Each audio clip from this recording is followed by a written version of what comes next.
It is a world of darkness.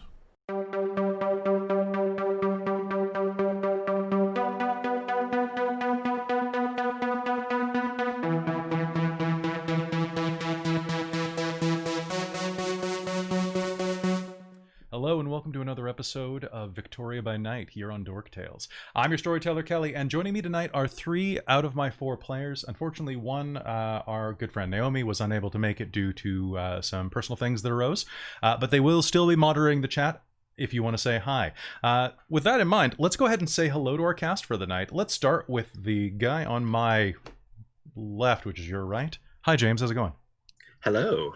Hi, I'm James, and I'm going to be playing Leo von Ritter, the Malkavian, who's a bit of an odd character, but is quite enjoying his own life. Hello, Winter. Hi, I'm Winter. I play Nora, the Nosferatu. Nice. And hello, Chris. Hi, I'm Chris. I play Mason, the Thin Blood. I guess that's all that he is, right? Yeah. It's true. Well, the chat is pondering right now whether or not it's going to be a TPK, in which case, I guess Anna's going to be the main character. they'll be the only one survives. Well, technically, we're already dead. Yeah, but like super dead. Like dead with a cape. All right, so... I need a cape. You do need a cape. I'm surprised that you didn't get one. But I'll wait till I run a superhero role-playing game. So, if this is your first time with us, Victoria by Night is set on the island of Vancouver Island, British Columbia. It is the provincial capital, and is quite a bit smaller than our neighboring city, Vancouver. Also, Vancouver by Night, I see you in the chat. Really good to see you. If you are looking for other Vampire the Masquerade content, definitely go check them out. They're in their 2nd season now, and they also have a significant amount of Werewolf the Apocalypse material that's really good. And there might be someone pretty cool playing with them next month. You never know. But they're a really good stream. Go check them out, please. And thank you for bringing people here to come watch us, Vancouver. Really appreciate it. Hey, that's you. Yeah. Vampire the Masquerade Victoria by Night is, as I said, it is set in Victoria, British Columbia. It is also current day. Actually, it is 2 weeks ago still, which is Thursday. What day was it 2 weeks ago? That was August 27th. Yeah. So it is late on Thursday, August 27th. Our story follows a small group of kindred, a coterie that was only tonight put together by the city to act as a neonate investigation bureau, to go and handle things that the sheriff was too busy to do. The sheriff, Nash, a Nosferatu, is up island presently, handling some issue that is above your pay grade, and you have been brought in on a recent string of, a double homicide that occurred tonight. That's right. All right. And everyone is cooler than a Thin Blood. You are 89% cooler than a Thin Blood, Vancouver by Night. All right, so does anybody have anything that they need to do before we go ahead and kick things off? I don't believe so. Were there any important notes of like what we were just about to do? All right, so let me give you a refresher because it's been 2 weeks. So several days ago, a young girl named Catherine Cole vanished from Victoria General Hospital, where she was in a medically induced coma, and in theory died from the COVID-19 virus. However, there was an altercation in the hospital and her body went missing, with 2 orderlies being badly harmed in the process. Since then, you've been brought in on this, and there have been 2 deaths that have resulted from what looks like a kindred going a bit... bloodthirsty, I think will be the quick way to say that. One of them you identified as a University of Victoria student named Pascal Lewis. And you kept his wallet, I believe, right? Yes. Okay, so if anybody wants to look through that more closely, I know that you kind of pocketed and ran. There is that, and then you were called over to a second body that was in what is known as 3 Helmeken Alley, in Bastion Square, which is a series of almost concentric brick archways that lead to a back alley and chained off stairwell to some of the businesses nearby. So I am going to make one minor altercation to the previous game, just because we do have to briefly write Anna out of this. So with that, I will just kind of lean into that, and it'll just be like a little thing that we're going to do, okay? Right on. All right. Wow, the chat's really quick tonight. Okay. And one moment while we get the sound effects going. And I take a sip of my water because I'm going to need this.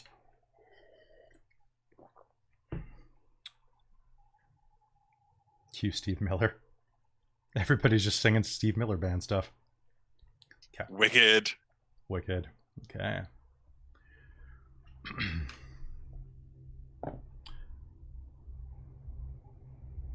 It's getting late. Close to 11 p.m. right now. And as you enter Bastion Square, you quickly meet up with Francis Bowman, more commonly known as Frankie, a kindred and one of the sheriff's bully boys. A bruiser who gets called in when he needs to. He's wearing a modern leather jacket, but he still carries himself with that air like he should be a member of the Jets or the Sharks. That greaser vibe that's carried forward all the way from the 1950s, maybe 60s if he's particularly youthful. He leads you over to 3 Helmeken Alley, where you see that a couple of thugs are blocking the entrance and doing their best to scare any transients or people who are milling around. Most of the bars have closed by 10 p.m. at this point due to provincial order. And as you approach, he says, "Hey, I'm going to show you this. Just hold on one second. You," he points at Anna. "I just got a note. You need to take care of something else. Go here." He hands her an envelope. "The prince doesn't care how you do it, but make sure this guy doesn't balk the system anymore, okay?" Who is it?" she says. "Some reporter guy. Named, what was his name? Named Carl Johnson. Take care of him." "How do I..." "Be creative." Pa! Kind of shoos her along. Hey, Wesley. Thanks again for the earlier. She waves. "I'll catch up with you later. Good luck." Now with that, she disappears into the night. Well, that sounds ominous for him. Yeah, well, if he was smart, he would have taken the bribe we offered. Some people, they ain't so smart, you know? This is true. This is very, very true. But you three, No, I think you're smart, right? I like to think that we're decently clever. Hey man, I'm sorry I cut you off. What are we saying? Tell me, smart guy. Well, I was going to say that I mean, Wynn and I are both decently intelligent, and Mason's tolerable, I guess. Who? Mason? Win? Oh, sorry. Nora, my apologies. That was me screwing up. My apologies. That's okay. I just had to give you some trouble. All right. All right, let's just get in there. All right, so he works his way past the thugs, walks you down, and you can see already that one final thug, the biggest and broadest of them, tall, Caucasian, and a bit too pale to not have a little bit of vampiric blood at least coursing through his veins or his stomach, is standing before a prostrate figure. God damn it, I always mess that one up. A prostrate figure laying on the ground. You can see a smear of blood, but most of the image is blocked by this man's girth. As you approach, he nods and steps to the side, revealing that there is a young, blonde woman, or at least what remains of one, lying on the ground.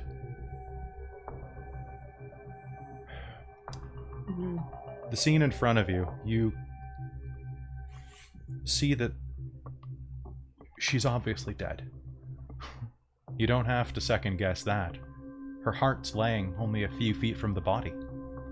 Her ribcage shattered, peeled open like an overripe orange.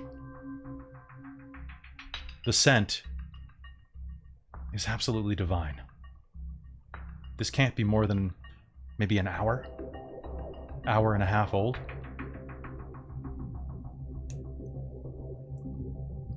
Behind you, you can hear the sound of tape pulling on a reel, and the sound of plastic sheeting.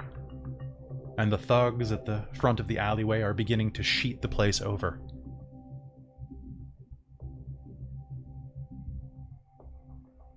One of them is reaching into a duffel bag and pulling on a pair of coveralls that have the City of Victoria logo on them. Frankie looks down at the body and back up at you. I'm here to support you if you need it, but hey, use the smart guys. Okay? Help me help you.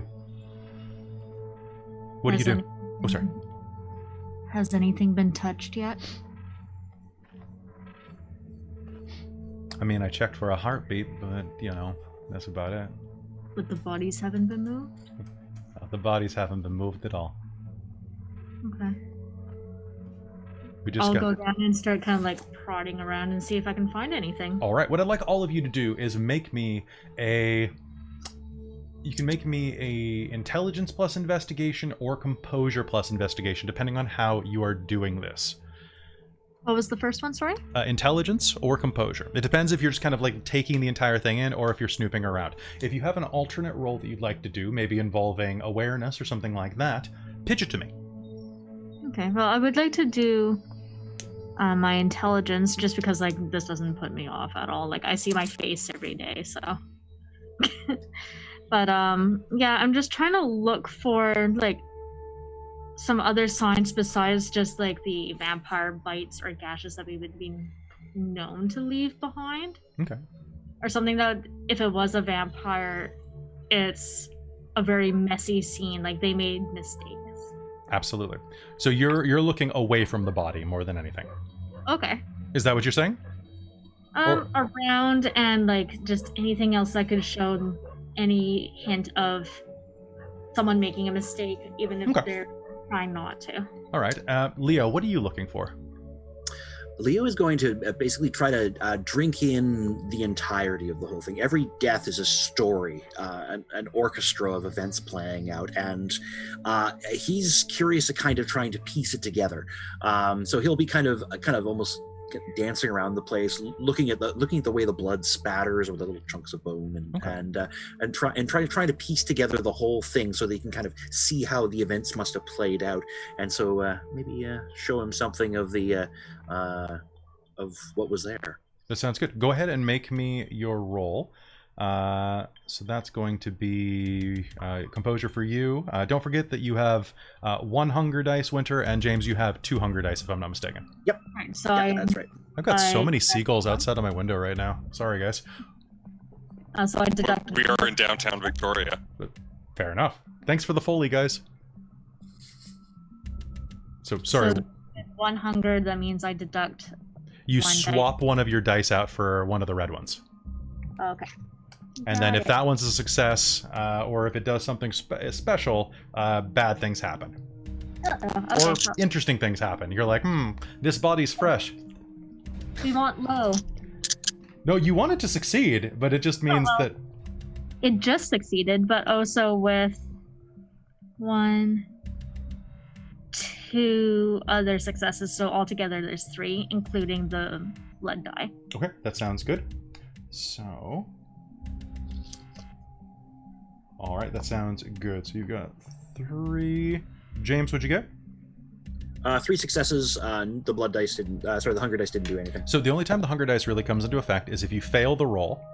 And if you fail the roll entirely and had hunger, and the dice comes up as a 1, you botch. Like the red dice comes up as a 1. If you get a critical on... your roll, if you get a critical success and part of your critical success is the hunger dice, then you have a messy critical, basically where your beast, you're super effective, but your beast gets to help dictate the terms. Okay. All right. So, and then finally, Mason, what are you doing? Okay, Mason's going to be actually really uncomfortable right now. He wants to be closer to the body, but is trying to fight back the fact that it freaking smells divine, as you put it. Mm-hmm. So what he'll do is he'll probably stay relatively close to it and stand, I guess, with it kind of to his back and just stare and look around and seem a bit lost and just see if anything pops up as a distraction from like looking away from the scene. Okay. That sounds good. Go ahead and make me roll as well. You can use awareness or investigation. Your call. Cool. I'll go for awareness and what was that? Composure it's or gonna be, intelligence? It's going to be wits, actually. Wits? Sounds good. Okay. All right. I'm excited for this session, guys.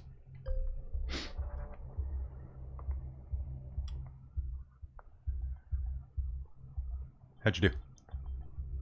Nothing. Nothing? Okay, but no bestial failure, right? Nope. Okay. So glancing around, you're too distracted. This blood, you want it. You're a newly converted vegan at a brunch with all-you-can-eat bacon. And this is just penetrating every synapse, every olfactory response. You feel yourself begin to salivate. Is that even possible still? Your gums itch. You're fangless, correct? I am. It doesn't stop the itch. It feels like they want to grow. It's enough to distract you, but the other two are much more comfortable with this. Nora, as you squat down, looking at the body, you can see that the front of the chest was breached with what looks like a single blow. Looks like right to the center? Right to the center. It looks like an open-handed just gouge and then a pull. You can see where the ribs snapped and splayed, and you'll actually see that the force of the blow was enough that it completely bypassed her bra. It's not torn or anything. It's still covered with blood, bits of rib chunks sticking into the fabric, but something like that. This wasn't a knife. This was someone's hand, you think. Looking around nearby, you can see that the heart's torn in half, but was discarded. Like someone bit into it, almost like an apple out of show. Can I pick it up?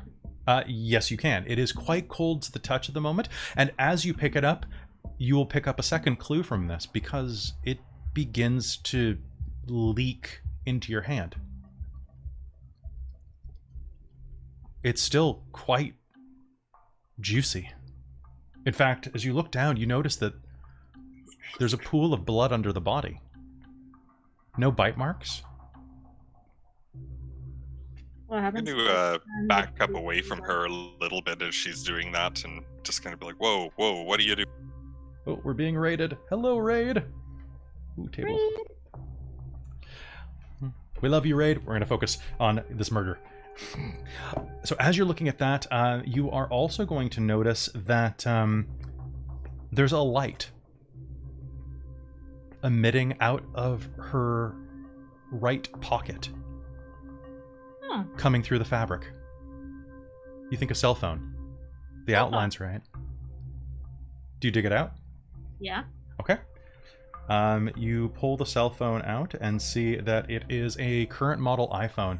It is locked and has a number of unread notifications from Facebook on it. You can't read them because of security settings, though.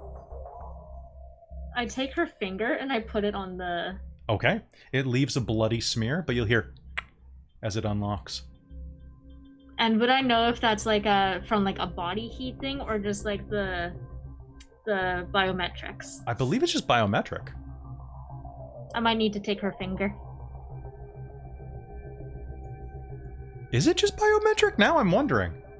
I'm not 100% sure how it works because I thought it would scan like your fingerprint. I don't know if it's also like how a touchscreen needs body heat. But for things like sometimes bank accounts with online apps, it says, well, it reads the pattern. It's pattern recognition for fingerprints. I don't know if you need the body heat, but just take the whole arm. That's what Vancouver by Night said. I agree. Yeah, I'm just mine now. It'll be a snack later. All right, and you will have access to her phone. However, over at you, as you are looking around the scene of this murder, Leo, you're going to notice a couple of clues. You got 3 successes. So first of all, the girl is quite pretty. At least she was. There's no damage from hitting the ground or anything around here. So why is there broken glass 10 feet away? Looking up, you can see that there's a broken window on the 4th floor of the brick building nearby. There's broken glass. Sorry? I think we have another vertical adventure, ladies and gentlemen. But there's no physical damage to the body, no blunt force trauma from the impact. However, you do see that there's a significant dent at the top of, or pardon me, at the end of the alley. There is a chain link fence with a steel bar running the top of it for all of the links to attach to. However, at the midpoint, it's bent in almost about 3 feet, like something hit it with significant force.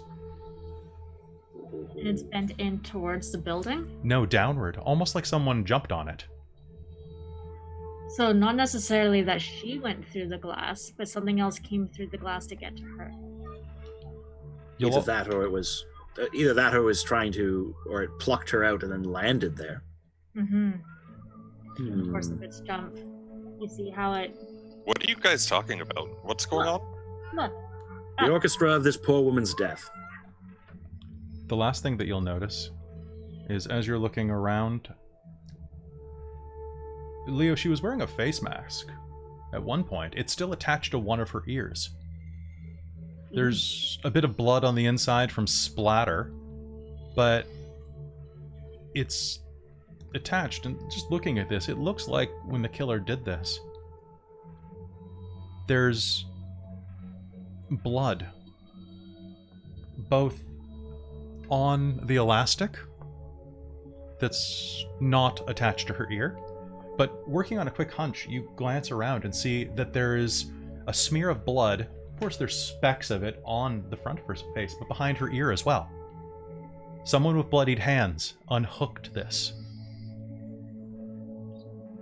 The killer wanted to look at her face. Oh. I see.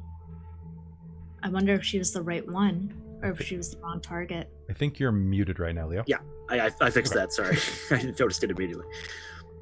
Do we have any idea who she is? Is her name on that phone? Or actually, and I'll search her body for a wallet or anything like that. I'll check for her Facebook. Okay. So, checking her Facebook, she does not have a wallet on her at the moment. However, you will see a couple of things. Her Facebook has her name listed on there is...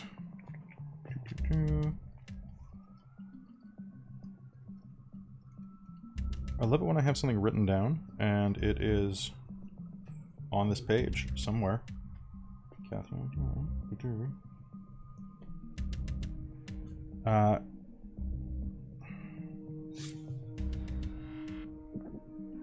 So her name is Jamie Lawson. Jamie Lawson. And she has a number of messages from someone named Jillian Reeves. Okay. Oh my god, are you okay? Are you okay? I ran. Are you... Let me know that you get this. Let me know if you're okay. Oh my god, I'm gonna call my dad.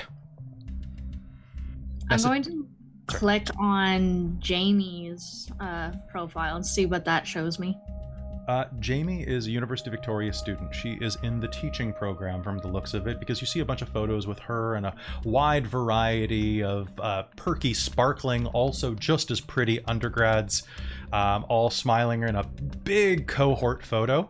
It looks like some type of party or something like that. And then a lot of photos of her, like, doing arts and crafts for elementary school education. All sorts of like different photos of her with animals. She volunteers at the SPCA from the looks of it. Okay. She looks like a pure soul. At least her Facebook puts her forward as such. And do they seem to like tag each other or follow each other a lot on Facebook? So Or not so much. Yes, actually. What I'd like you to do, though, as you're looking through this, to try to connect some dots, why don't you go ahead and give me an intelligence and investigation or intelligence and computers roll. Meanwhile, Mason, what are you doing as she's browsing through the phone? I'm looking a little bit lost. I haven't noticed much, so just kind of stepping back, especially after she grabbed the heart, and just like Mason doesn't know what to do right now, so he's just backing up, I guess. Frankie will lean over to you. You doing okay, Thin Blood? There isn't a computers on Oh, you're my... right. They changed it. So what is it? It's technology. It's technology. That's right. Okay. Neat, I'll do that. Yeah, I'm fine. This is all new. It's new every day. That's the point of being alive. He gives you a fangy smile. Don't worry. Mason, would you like to give me a hand? Go give your boss a hand. Maybe someday you play your cards right. We can make you a real boy. I rolled 4 successes. 4 successes? You guys. All right. You are going to quickly manage to parse out the relationship between the two of these. It looks like they're old friends. They went to the same high school. They went to Vic High together. And they also work at the same place. A place called Get Out Escape Room. A quick search of the internet says that, yes, Get Out Escape Room is right here in Bastion Square. It's on the 4th floor of the building that you're next to. Okay. And when were these messages sent? These messages were sent about 50 minutes ago. Does she know Pascal Lewis? Let me check. And I'll go through her friends list. Yes, actually, Pascal is at a number of these parties. Yep, there he is. Tagged and everything. And you will What all... was the name of the chick that was in the hospital? Nicole? Was it Nicole? Catherine. That's Catherine Cole. Does she know Catherine Cole? I'll also look. They're not Facebook friends, but what you'll be able to do is by going from profile to profile, you will be able to see that she is friends with Pascal, and Pascal is still listed as friends with her. Yep, so there's a web connecting here, guys. And as you look at Catherine Cole's profile, Pascal's in it. He's in her profile? Like her about information? As in, her profile picture is the two of them canoodling on a sofa. Mm. She's a fairly fetching, kind of soft-faced redhead who you think it's a dye job, actually, given that the eyebrows are a bit too dark, but she's quite cute.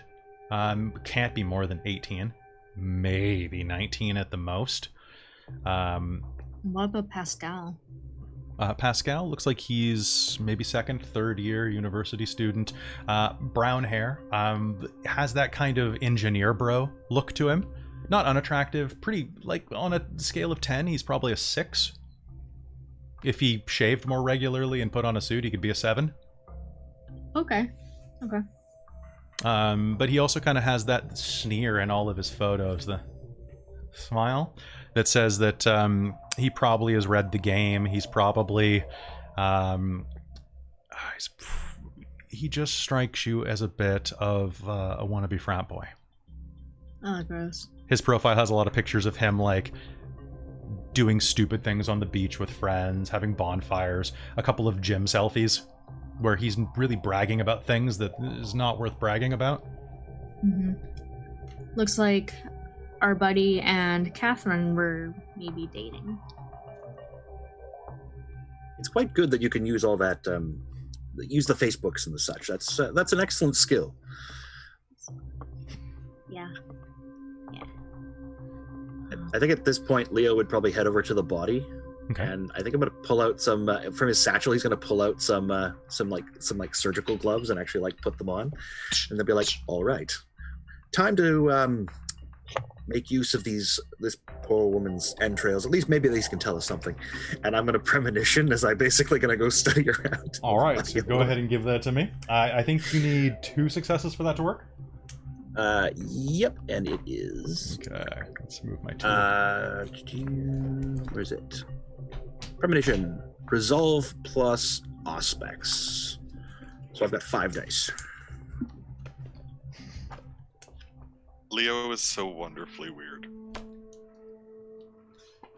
We missed having you in these games, James. Yeah, it's so fun. All right, so this is going to be so I've got 3 successes and a bestial failure if that's not enough to pass the 3 successes? I think 3 successes will be more than sufficient. So premonition. Mason, come over here and hold on, whatever this is. I'm afraid I only have the 1 pair of gloves. I need it out of the way. Come. So I need you to make me a rouse check, by the way. A rouse check, you got it. So rouse was... So it's just a single dice. A single die. Okay. And if you succeed, your hunger does not go up. If you fail, your hunger goes to 3. I succeed. Okay, so I got a 9. All right, so number of successes, insight on the subject. Is there anything in particular that you? I guess you really can't do that. What's the idea here? What are you trying to gather? Well, there's clearly some sort of connection between her and her killer. So I'm looking for the emotions, the way their stories are tangled together. Reading it from the back, going to the front. Okay. You are going to get a sudden flash. You're going to get the sound of. It almost sounds like someone. I don't know, snapping crackers. And you realize it's the sound of bone shattering, like someone with a bundle of sticks breaking over their knees. The sound of squirting blood and the scent of rich red life. Running, the sound of the chain link fence bowing and bending suddenly. Ka-ching. The sound of a door splintering. And then your eyes are going to see, briefly from her perspective, standing behind a desk, looking as, in slow motion, shards of wood explode inward from the front door of... It actually looks like a strange office. Plants. Everything smells fake, artificial.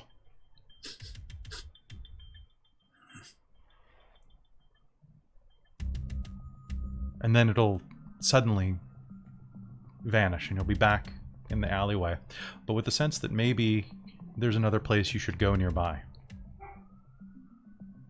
We have to find the fake place, the place that it's bathed in plastic and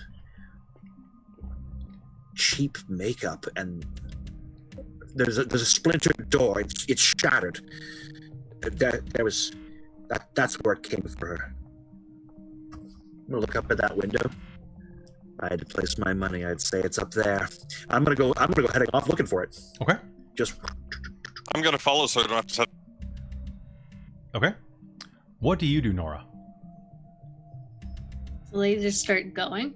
Yep, they're just gonna start Nora! heading around to the front of the building. We've business to partake in. Follow. And I don't want to leave the phone. I also don't want to miss out on this. So I take her finger. Can I bite it off? Yes, you can. Yes, you can.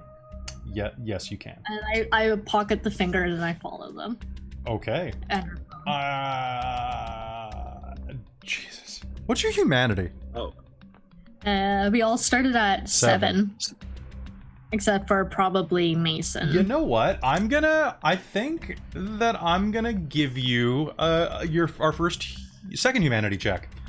Because this is, you're desecrating a corpse, which is You get sustain. Oh yeah, you get it. You get That's what it is. Sorry, God, I'm so used to the old engine. All right, so take a stain.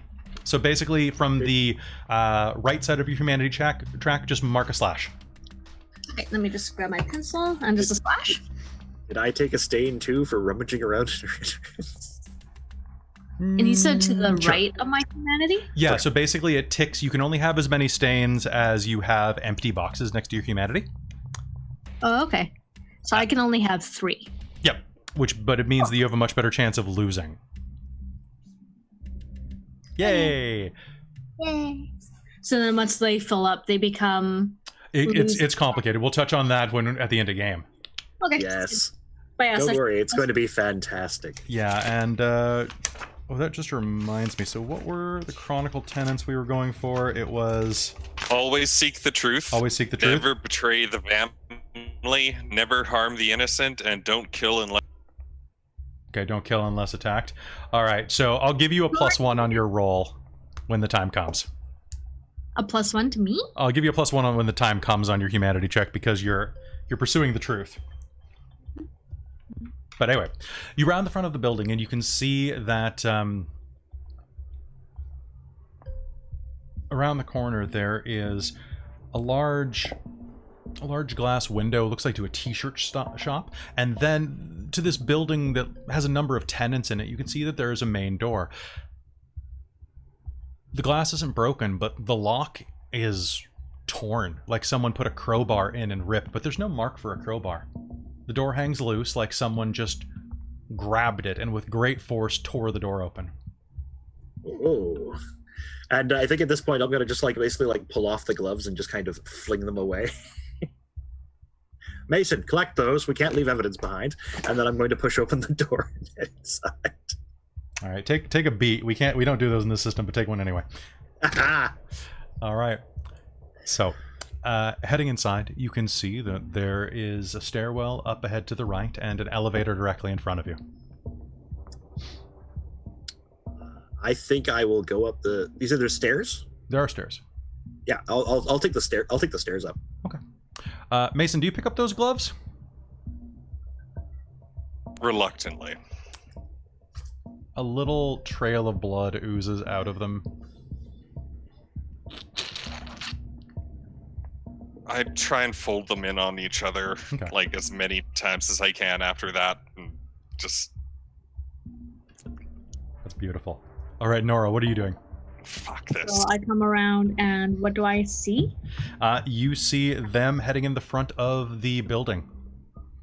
It's a large red brick building that towers about 5 stories overhead. And they're just going through the front doors? They're just going through the front door, and it's open. It looks like someone tore the lock open. Not now, but at some point. At some point. Is there any side alleyways You were just in a side alleyway. of that building? Yeah. Okay. Sorry, I thought we were inside another building. No, you were in a series of concentric arches. If you look up 3 Helmeken Alley, you'll know exactly what I'm talking about. Oh, okay. I understand. All right. It's a weird place to describe, but it's also one of my favorite weird places in Vic. Yeah. Okay. Yeah, because I was gonna try to find if there was another alternate way that something could have gone out, if not through the front door. You think that window? That window. The How one on high the- above is it? It was the 4th floor. Any way that I could get up there? I don't think you're Spider-Man, but So- Does it look like it's broken or open?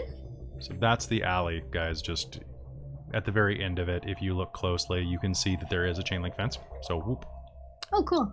there you go, guys. Just for ease. So you don't think that you're going to be able to make it up there? There might be a fire escape around back. You could try. Cool. I'll call out to them, be like, I'm checking the back, I'll be right there. And I'll go around. Can you give me a quick strength and athletics roll? And athletics? Yeah, sure. Okay.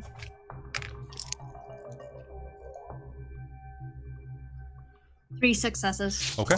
You'll be able to climb the chain link fence with no problem, and hop around the back and climb over where the fire escape for this building has one of those guard grates in Does it front look of like any of this is also bent the same way that the other piece was? The chain link fence that you cross over is the one that was bent, but as you turn the corner to the fire escape, no. That is just a mesh door that has about a foot from the top and about 6 inches from the bottom. With 3 successes on your athletics roll, you'll be able to climb through that hole at the top, though. Nice. Bye. All right, and you are up the fire escape. I'm out of here. Okay. Those of you who are inside, you are going to be climbing the floors about at the same time. 2nd floor, 3rd floor, finally. As you step out onto the 4th floor, you can see that there is a large carpeted hallway that leads to 2 doors and 2 businesses on this floor. One is for what looks like a photography studio, or at least it was. The pictures in the doorway are faded, and you can see that there's a for lease sign that's been set into the hallway window. On the right, however, is the gaping door of Get Out. Escape rooms. Meanwhile, Nora, outside, you are going to make it up to what you count as the 4th floor. It's a fire door. So it has a bit of a seam, but there's no handle or anything on the outside. Ritter, I think it's that one. Yes, I think that's quite obvious. Thank you very much, Mason. I'll wait out here. What? The creature could still be in there. Exactly. It's not likely, but it's possible. So, of course you're coming with me. You can hear I them need you to protect arguing me. nearby. I'll knock on the door. God! There is a knock from the fire escape, the fire door just to your left. Oh, Nora, you just about gave Mason a heart attack. Good. Anyway, shall we do you need a hand in? Yes, please let me in. I'll try to see if I can open up the window. You have to invite them in. So you'll be able to punch I was open just gonna ask. You're gonna punch open the fire escape door, and and Nora is standing outside. My lady. Anything that you found inside? Well, not yet. We haven't even gone inside. Well, here we are. Let's look. All right. Fair enough. Why didn't you just come up the stairs with us? I just wanted to see if there was another point of entry that might have been destroyed like the other part was. And alternate fair perspectives are always valuable. They're always valuable. I believe quite highly in Nora's alternative approaches to things. Thank you. I mean, they're not nearly as effective as mine, but and I'm going to brush open the door and head inside. The door actually has a bit of trouble opening, and you can see that the force of the blow that kicked it in damaged the top hinge. It will grind open, but it's leaning at a slight angle, and the bottom corner, the free corner, drags and leaves a deep gouge in the thick carpet. This is the fake place. The smell is immediate. The smell of cleaning chemicals. Yeah. You'll notice immediately as well that laying on the floor next to the door is a taped sign that was posted on it before the kick or punch or whatever it was that knocked it ajar. It says, new COVID-19 hours. 5 p.m. to 10 p.m., 7 nights a week. Please see our website for additional restrictions and regulations. So they didn't close too long ago. Wait, you said there was messages from her friend, right? And then I'll When did that happen? go on and look. Now, closer to about an hour ago. It's 11 o'clock now, you said, Kelly? It is a little bit after 11 now. So it would have been right around closing time. All right. And So what am I supposed to be looking for here? What do you think you're looking for? anything that's unusual? I mean, besides the bodies and the smashed door and... As you step inside, the door leads directly into a hallway that veers off to the left. There are fake plants lining the walls, basically in every corner, and some dangling from above. You can see that there is an L-shaped reception desk just on the left as soon as you enter the door. There is a big gouge taken out of a corner of it. Like something hit it, like a sledgehammer took the final corner of its L away. There are several computers that are behind, looks like a double screen monitor. Some things behind there as well. And the hallway veers off straight about 20 feet and then off to the left. However, directly ahead of you, as you look, before it veers, you can see that there is a window that has been smashed open. That's the window that you saw from the alley. Huh. The desk looks like Formica. It's definitely fake as well. Yes. Sorry, the chat needed to know. So, what kind of place is this? I mean, what do they do here? Everything smells terrible. And Leo's probably gonna move forward, just kind of like peering around corners and stuff like that, just taking in the whole scene. Sounds good. It's an escape room. They willingly lock themselves in and try to escape. You'd probably really enjoy it. Actually, Perhaps. it's a bunch of puzzles, so they're not in any actual real danger. All right, so can I get everybody here to make me a, just doing a quick appraisal, another investigation roll. You can use Enter Composure. Tell me on which one you do. And Mason, if you're just trying to get a kind of a vibe off the place, you can do Awareness, but Investigation will probably yield you more results at this point. Yeah. I'm going to do Intelligence again. Sounds good. Really well last time. Same Mason's here. still gonna do awareness. He's not really. He's looking to see just what to know. You got 5 successes? Yeah. Same, actually. Were any of them criticals, by the way? So did you roll 2 10s? No, they were all just met the Yeah. threshold. Just a massive. I just got 110. Yeah. Just 110. Okay, but still, so 5 successes and 5 successes. Get on our level, Mason. Jesus, that is- one. You got. I'm learning. Wait, did you roll a 1 or did you roll 1? I got 1 success. Okay, I was about to say, if you bestial fail, you start flipping shit. I can't take this anymore. I'm just a vegan thin blood. Sorry. Okay. Serious. All right. So, Mason, you are going to glance around and you're going to go, this is an office for escaping. And everyone else is like, ah, yes, the killer wore size 11 Nikes that were purchased within the past week from a guy named Raul. God damn it. Okay. Got it. So, Mason, you are going to look around first. Just, what are you looking for? Like, what are you trying to just kind of get a sense of? He's not really used to like this kind of thing or investigating too much yet. He's just kind of looking around and being like, okay, obviously something came in and busted down the door and did this, like, but like, what else? Like, what else am I supposed to be looking for? Like, is there your like... background? Your background as a criminal is actually going to be what you notice first, because as you were quickly looking around, this looks like a robbery to you, as much as it looks like a murder. The front door was kicked in, and glancing around, there's still expensive stuff. Like, the computers are still right behind the reception desk. There's even someone's backpack down there.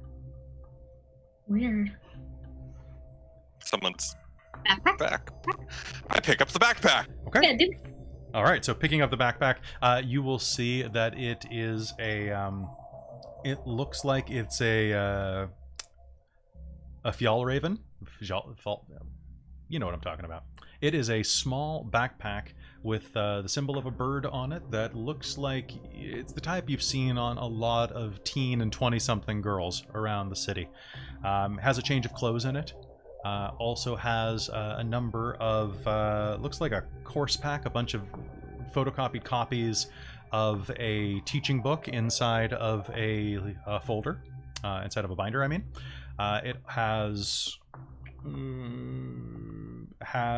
of course, a UVic branded water bottle, and a number of vitamins and things like that. And in a side pouch, you'll see that there are quite a few gummies. Like, looks like just bags of snack food. Oh, not the fun kind. Oh, you'll also find an insulin needle. Insulin, eh? I No. think this is her backpack. Okay. Um, Now, the, the two of you. So, is that an insulin pill, right? syringe. Syringe. Does it have the prescription pasted on it? It does, yeah. It is. It is does belong for Jamie Lawson. Yep, this was Jamie's. Looking around, as he picks that up, I'm going to start off with Nora, and then I'm going to move over to you, Leo, because you're kind of doing perimeter sweep. Nora, as he picks that up, you notice that he has to kind of lean over and tuck some things back in, because it looks like it was haphazardly tipped around. However, given the carpet here is quite thick, and it looks like there's still a slight impression from something. Well, when he lifts it, there's still an impression in the carpet from the bag. But it also looks like there might have been something underneath of it prior that had been pulled away. Maybe another bag? Okay. Behind the counter, you will see that there are several awards for Best Escape Room in Victoria, circa 2016. Nice. It has not been dusted. You can see that there is a lightning cable that is not plugged into anything except for the computer, but is dangling freely, like someone very quickly unplugged and tossed the cord. The computers are still on and have not entered sleep mode. Ooh. Nice. Because you mentioned that there's the imprint in the carpet and the other side of the computer area, Mm-hmm. do I feel like that's a big connection, or like would I be more drawn to the computer, you think? What you're looking at here, you think that she was behind the desk when this happened, and whoever came in ran around the side and grabbed her and pulled her out. There's tons of office supplies that are strewn about, paper clips, pens, everything is kind of in upheaval behind the desk. It looks like there was a little bit of a struggle, and then boom, out the window. However, looking on the computer, you will see that it is logged in to a couple of different social media profiles right now. It looks like you'll see the Facebook and Instagram.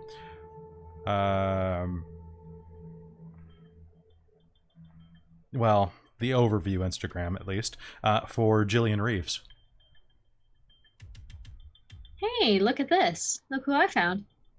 And as you glance up real quick, you'll see that next to the awards on the wall, there are a number of things like the business license, as well as a staff photo from the 2019 Christmas party. Ooh. I And- guess all of our friends are present. It's, yeah, quite a few of them, actually. And as you glance up, that's when you're really going to see it. Dressed in their get-out escape room uniforms. You look up and see Jamie's face. And then glance next to her at Jillian, who's really similar looking. Really similar looking. Your gut instinct outside, you might have to double down on that. It would be really easy if they were wearing a mask. They're the same height, same blonde hair, roughly the same kind of cut. Whoa, whoa, whoa, whoa, whoa, whoa, whoa, whoa. Mason, Leo. I'll point it out on the wall, the picture. Okay, so we're going to pause you there. Leo, so you will have heard that, but before you heard that, what you will see is... I'm sorry, someone in the chat Amy just reported that NSW means Nosferatu. Woo! And Yay. I'm losing my mind. Okay. Thanks, Amy. All right, so. Thank you, Charlie. Thank you for barking and protecting the house. Is that coming on my mic? I can hear you. No, Okay, cool. now I can. Okay, well, I'll just talk over him. All right.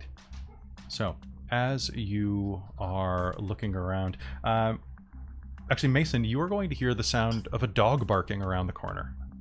Or not Mason, pardon me. Leo. Leo, as you round the corner and begin searching this place, you will hear the sound of a dog barking, and you'll see that you're in a small hallway. It looks like this office was not originally meant to have a bunch of hallways and corridors. The walls around you are very cheap construction, almost like a movie set. They don't go all the way to the ceiling, and you can see places where they had these installed into the original architecture. There are several doors ahead of you. One on your left says "The College of Secrets" in a big scrolly wizard font. Okay. The one to your right there says Sherlock's Riddle and has a big magnifying glass on it. The next one on your left as you're walking around says A Heist to Remember, and has like a bunch of dollar signs on it and like kind of a tuxedo and bow tie.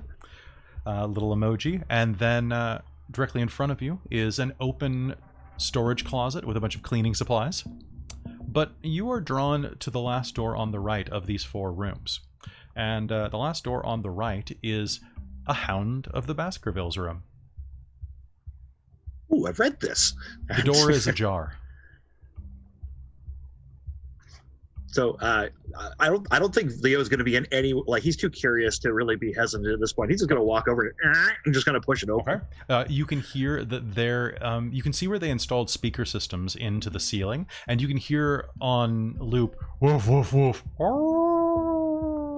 pumping through on loop from their internal sound system.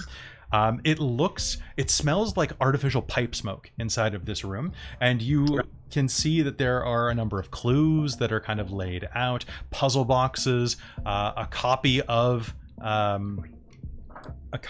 this book, and it's actually a 2-section room. There's a big room and then the small room just beyond it. But when you look into the small room from here, you can see that there's some plastic sheeting down, and it looks like it was presently being painted. It looks like this room is just being built.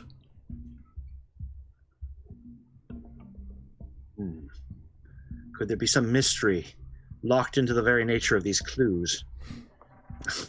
The paint bucket is open, and its palette is, or its reservoir is full, and on the paint roller, the paint is still very wet.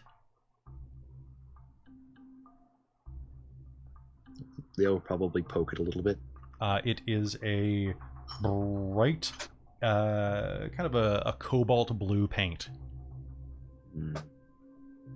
You're not sure why they were going with blue for this, but yeah, you're not an interior decorator. This is true.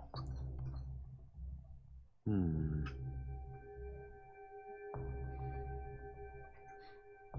I think Leo might not respond to you, Nora. I think he might just be kind of like wandering around this place, like getting like really into whatever's going on over here, and not really being able to make sense of it. So what you will see is that there are, as you're taking in the 5 successes, God. I'm just going to tell you what happened. I think is probably the easiest way. So looking around, you can see that there is a trail of paint, and the roller's not actually in the paint reservoir. It's actually just discarded on the ground, and there are a few drips of paint and kind of smushed into the carpet, like someone spun around suddenly. On the inside of the door as well, you will see that there is a handprint. It looks like you kind of piece the scene together. So someone was in here painting, getting this room set up. They were testing the sound system and building the back room set. Okay. Something startled them. They went over to the door to see what it was, but the way that the door was held, you can see that there was a hand up on the frame of the door, and there's some paint on the handle as well, like how a child sneaks out of their room. Okay, yeah. So it doesn't make the noise, just the same pressure. Okay. Someone was listening in from this side. And they must have been scared if they did it with paint on their hands, too. Yeah. Glancing through the crack in the door, you can see the broken window directly from this angle.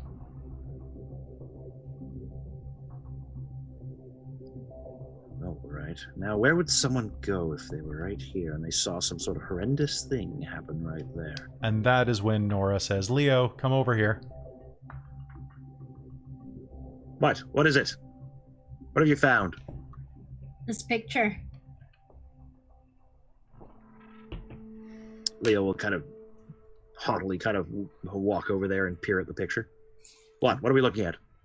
Who's this person? Who's that person? One is Jillian, one is Jamie. Oh, mistaken identity, quite likely. Yeah, Murderous. they're twins. Oh, What right, so we have to find the other one. So that means someone could have... I'm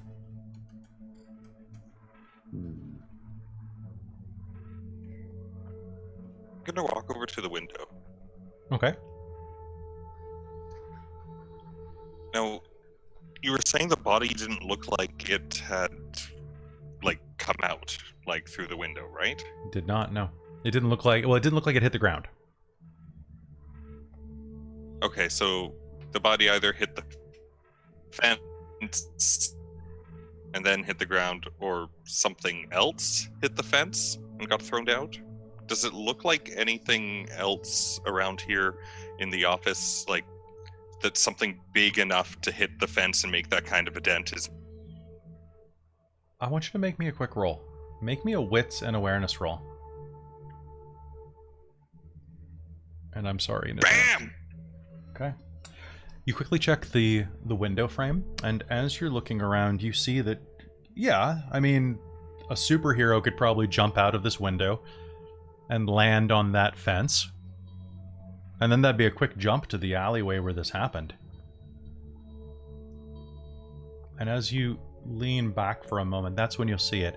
Embedded in the side of the window frame. 2 long fingernails. Torn directly out of the fingers. She tried to stop herself from being pulled out. And they're still embedded in the wood.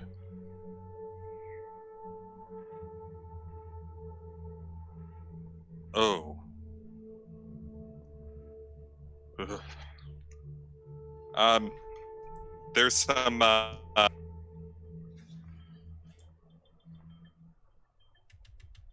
don't know if it's important, but there's some fingernails here.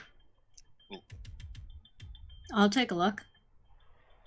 Leo will as well. So it looks like they look like the other fingernails. Actually, they match the finger that you have in your pocket, Nora. Yeah, I'll take it out. Yeah, it's the exact same, the same shade of robin's egg blue.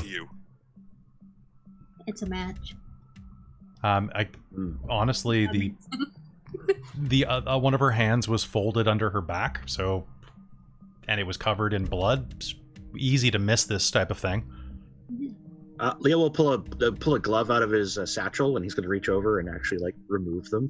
They're very put them in a little evidence bag. Okay, you will be able to do so. They're quite long. It actually tore all the way down to the root. Oh, that was not pleasant. I'm getting flashbacks of Stir of Echoes now. Great. All right. Well, where do we go from here? Nora, if you wanted to, that computer was still on. Click. Yeah, no, I'll go over and see if there's anything else I can find there. Sounds good. So looking in on the computer, you will see that it is presently logged into Jillian Reeves's Facebook, and It looks like it's doing... There's also another tab that has an Instagram open. Basically just like... Because obviously you can't post to Instagram from a computer unless you have like special programs that allow that. But it looks like she was scoping out Pascal's page. And you can also see that there are a number of messages in her Facebook Messenger right now. From, of course, the messages that she sent to Jamie. You see that window right there. Okay, cool. Well, we know that those were sent, but what about the ones to Pascal? Ooh, this is getting juicy. So you will skim through and you'll see, check your snap. I sent you something to help you study. He was two-timing them. Twins! As you scroll up, a story is going to begin to unfold, though. Okay. Looking through it, you'll see that over the past week, there's been a lot of serious flirting. That began with, I had a lot of fun last night. Sent 5 days ago. I feel kind of guilty, though. I mean, you have... I thought, weren't you dating that girl from Calgary? Like, you said she was sick, right? Like, I saw... Oh, don't worry about her. Like, we you know, we're just... It wasn't going to work out anyway. I was going to break up with her anyway. And you know what? I've had a crush on you for a long time now. This is, you know, I'll break it to her when she gets better. I wish I still ate popcorn. I mean, she's sick right now. I don't want to make it any worse on her. I mean, I will if you want me to. No, I don't want you to... No, that would be awful. This isn't a very good situation. It's kind of... this is balls. Kind of worth it, though, right? Yeah. And then a lot of really... stuff that I'm not going to roleplay that for you tonight. Later. Okay. Okay. Fill in the blanks. Fill in the blank. But it looks like, and then you'll be able to check as well. It looks like there are a bunch of photos that were posted recently. A bunch of like tags and mobile photos. It looks like there was an illegal party that happened about a week ago. COVID party. Yep, COVID party down on Tillicum, and that's where they hooked up at this big COVID party. I hope they were social distancing, or at least wearing their masks. They were hopefully wearing something. You know, always use protection. You will also see that on her wall there are a bunch of like joking posts that are like, "Lol, weren't you there?" And it was like, it's like a picture of that guy who got fined like 2 times for having a COVID party back to back. The meme. Yeah, no, that guy, that was the party they were at. Oh no! Oh no! Okay. Cool.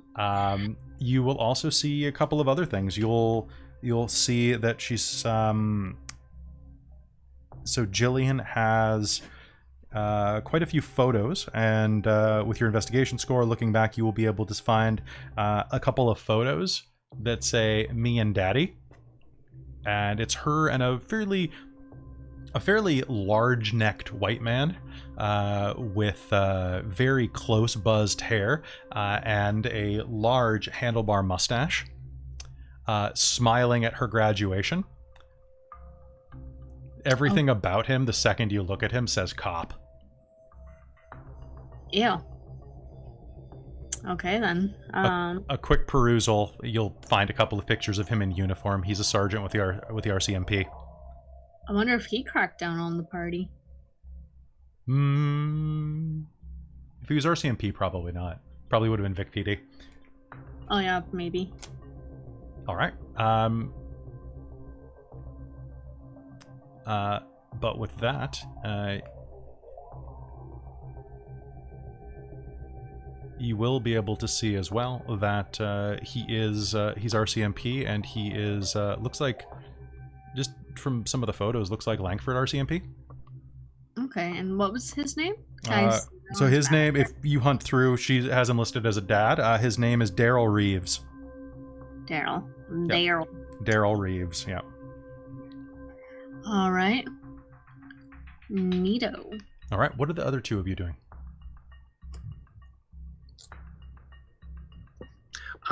Leah will probably be kind of like watching over Nora's shoulder, like just trying to kind of figure out what exactly is going on here. Just being like, just kind of peering so you can read over her shoulder pretty easily. It's all on the screen. Yeah, but I'm just not sure that Leo would understand or connect it together nearly as well, because he's a little bit more out of touch with that kind of thing.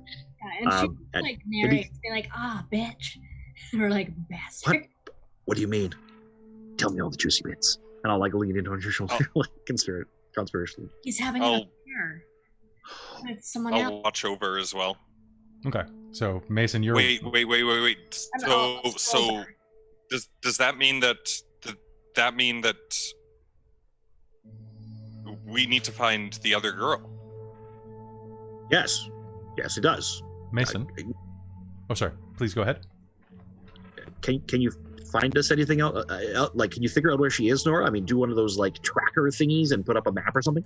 Mason, at that point, I want you to make me an intelligence and streetwise roll. Oh no. Oh no. Oh no. Do you have a specialty in streetwise? I do not. Ah. Oop. And you can spend willpower on this, don't forget. 3 successes. 3 successes. As she's hopping around and looking at these photos, you're going to feel your ass clench up out of anger when you see this guy. You know Daryl Reeves. Daryl Reeves has busted you before. When you were a kid, when you just started getting into trouble, he was just a young punk constable. Now he's a sergeant over there and is a complete, I think douche nozzle is the word the kids are using these days. He is an absolute asshole. And you know what the worst part about it is? You still have to see him. You have to drive by, like, he lives near you. He's got a place out on... Yeah, he has a place out on Happy Valley. Okay, alright. Do you know if she still lives with her dad? Let's see. A quick perusal of messages from that chain. There is one that says, so, do you want to come over tonight? My roommate's not here. I wish we could go over to your place. Yeah, and then my dad would kill you. That sounds great. Yep. Sounds like she still lives at home. Yeah, no fucking in this house. I'll give you the address. I'll give you the address, but I'm not going in there. I can't be seen there. Okay. There will suddenly be a little ping noise that comes out of the computer, and you'll see that there is a message notification, but no message pops up. Someone... What does that mean, Nora? That doesn't... That only happens... Name attached to it or anything? If you click to open it up, it's someone not on her friends list. It's a message... Someone's trying to talk to her that she doesn't have contacts with. I bet it's Cat. Well, let's talk to her. Okay. Okay. Right. So I'll open it up. You will see a message. We're in about an hour behind. We should get going. We can just do it on the phone as we go, right? Like, yeah, it's on the messenger, right? Yeah. Yeah. So, yeah, let's go. I actually answered a technology question. This is good. Okay. And you will see there is a very short message waiting for you there. Knock, knock. So, accept. Knock, knock. Oh, fuck. There? Buys the door. Did we actually hear a knock knock? No, the message says knock, knock.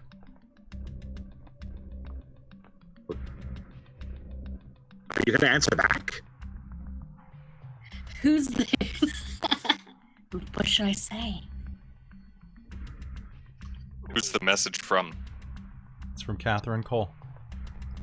Catherine. I wonder if she was gonna meet her here after work. No, Hey, come on. Catherine's at her house right now. We need to go. We're gonna catch her. We need to go. Let's go. Okay. And as you rush out of the building, I think this is a good time for us to take a quick bathroom break. Yeah. All right. We'll be right back, everybody.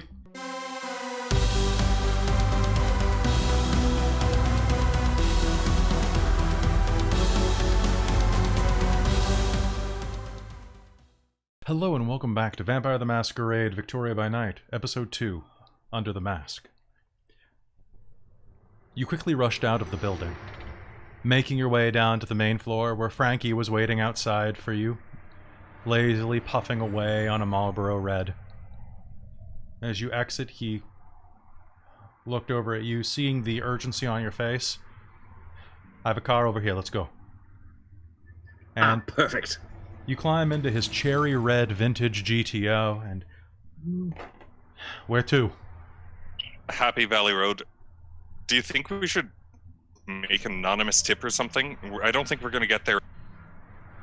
We've got some sort of ravenous creature that might just be about to punch in the door of a house. Let's just go. I think we have to deal with this one.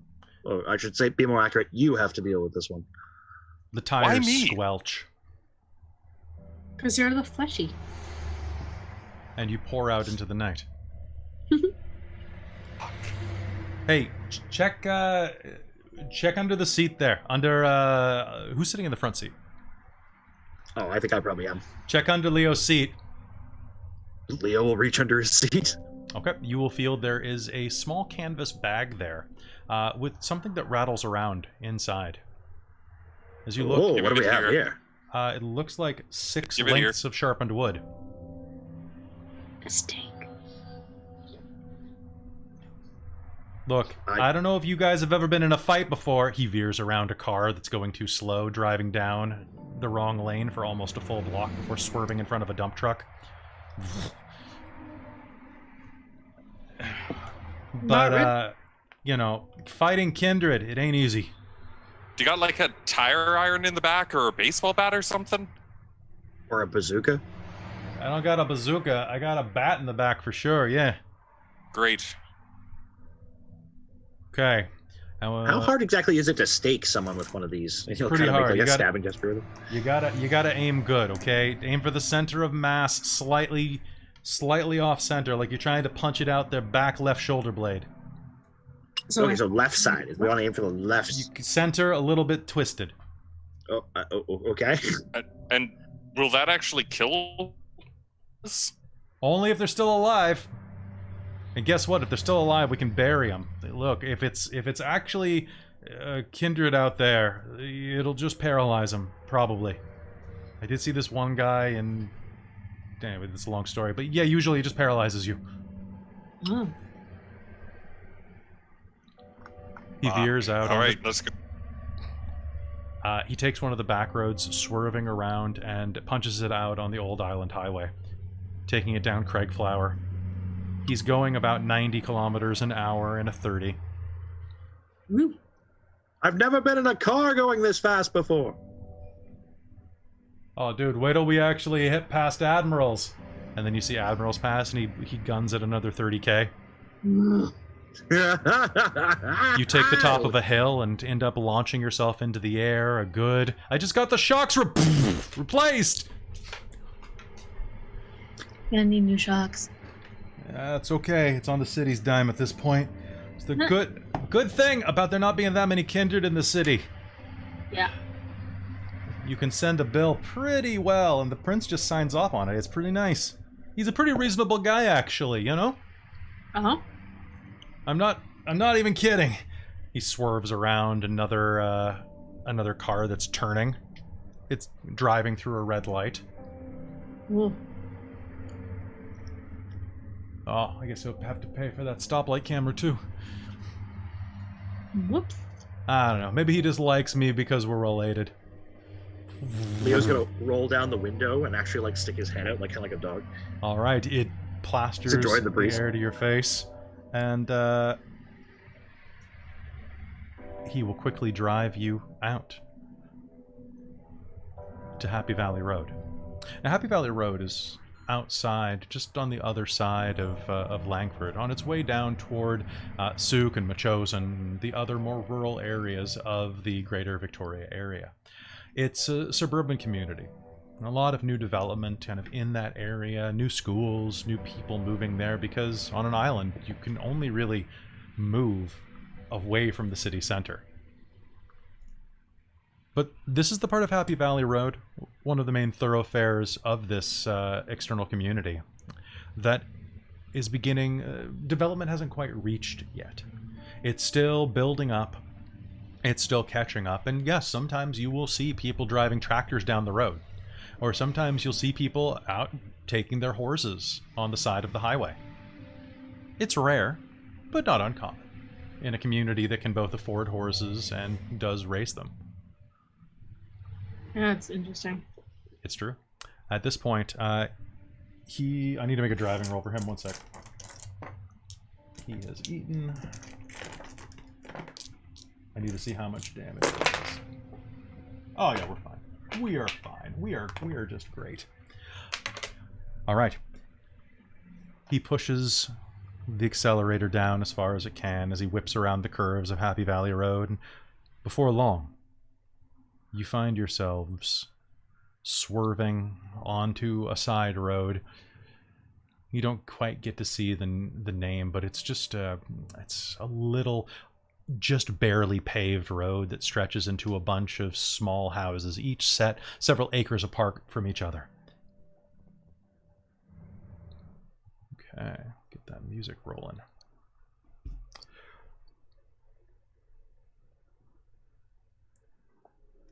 He pulls up next to a house. This the one? And you'll recognize it immediately, Mason. Yeah, as soon as he stops, I'll get out and grab the bat. All right, so he pops the trunk from an internal clutch or internal mechanism, and you'll see that there is an aluminum bat in the trunk. It still has a little crust of blood on it. The house in front of you is dark. It's 2-floor. The lower floor partially submerged. One of those basement suite and a half houses. The front entrance is slightly strangely designed. I forget the exact name of this architectural style, but the front of the house is a tall triangle that the front door is set inside of, almost like a chapel, and then it's A-frame. An A-frame. Thank you so much. So it's an A-frame house with a particularly large front door A portion. A pair of windows on the top and bottom floor flank either side of it. Lights are off inside of the house. What do? You can see that there's a front door and a back door, and that's it. Aside from windows, which there are quite a few. There are 2 vehicles parked in the driveway as well. One is a cloth-top Jeep that looks about 20 years old and is very, very battered. And has a bunch of band stickers on the bumper. And then a Ford F-150. Brand new. And no one's sitting there or at the front door? No one's sitting there at the front door. Check out the back. Okay. All right, let me go take a look. So I'm gonna go into obfuscate when I leave the car. Okay. Same. Leo. Oh, fuck. Okay.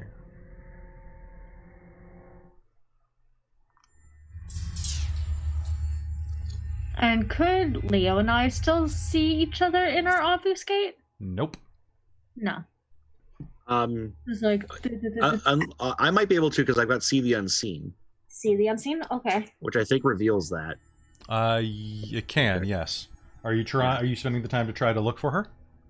I'm concerned there might be something else there. Yeah, totally. Yeah, there might be something creeping up on us.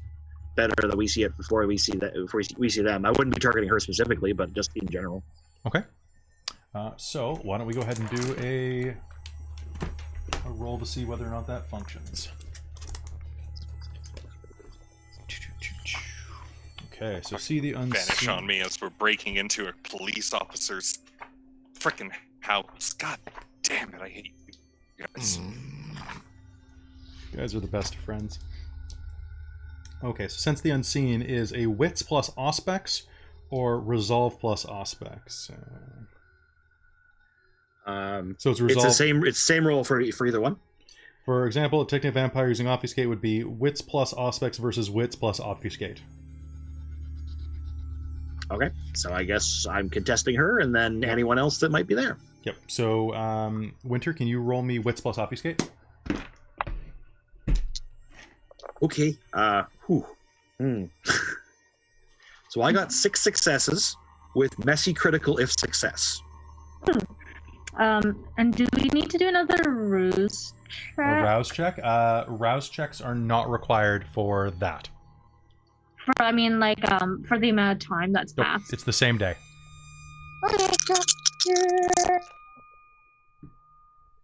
One success. One success. All right.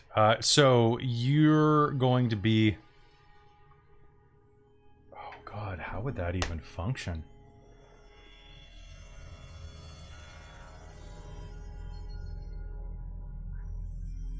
How would a messy critical work in this case? Maybe he gets very distracted by the smell of vampiric blood and having others of us around. Like, he gets into that real predator mindset, and we all know vampire blood tastes better than normal people blood. On the other hand, Leo can lose himself to what he's experiencing. Maybe he's picking up ghosts or other things going on around him, or he starts imagining those kind of things. So he's super aware Leo, of it. as you're looking around, you are going to see that you'll see Nora right there. But you'll also see that there's a thick, strong elm tree in the front. And you'll hear the slight creaking of rope. There's a swing on it, but that's not what you see. That branch was always strong enough to hang a body, and at one point it had. The spectral form of a woman dangles from her throat, clawing. She's an old woman, maybe 60 years old, dressed in clothing several generations old, maybe the early 20s. She claws at her throat as she looks at you, reaches out a hand, and begins to dissolve down to her bones.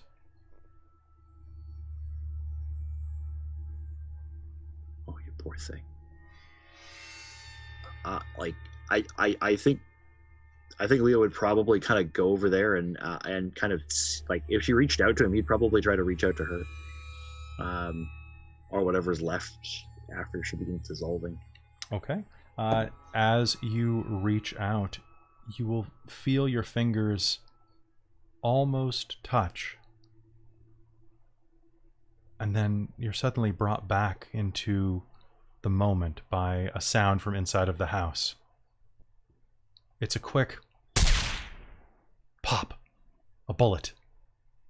A gunshot pulls you back into your senses. And then another. What are the two of you doing? So Nora, you're invisible. You can't see Leo, but you can see Mason. Inside of the house, 2 gunshots fire. I would have been trying to get up to a window or something to see inside. Okay, so you can reach the downstairs windows very easily because it's basically one of those houses where half of the downstairs is above ground. Mm-hmm. So a front room or anything from this angle? They're about 10 feet off the ground there, so you could jump up and try to go through those if you want to. The muzzle flash you can see is on the ground floor of the house, toward the back door. And Did it sound like the pops from inside the house were closer to this front, or maybe more to the side back? You can actually see the window light up directly to your Okay. So basically, this is the house. Okay, this is where you pulled in. Okay, this is the front door over here. This is the back door over here. You were walking around the back, and the main floor of the house, there was a light in whatever room this is in the back corner. Oh, interesting. Okay, I'm gonna see if there's a way that I could observe. Okay, how are you observing? So if the window was too high, I'm gonna try to go towards like the back door.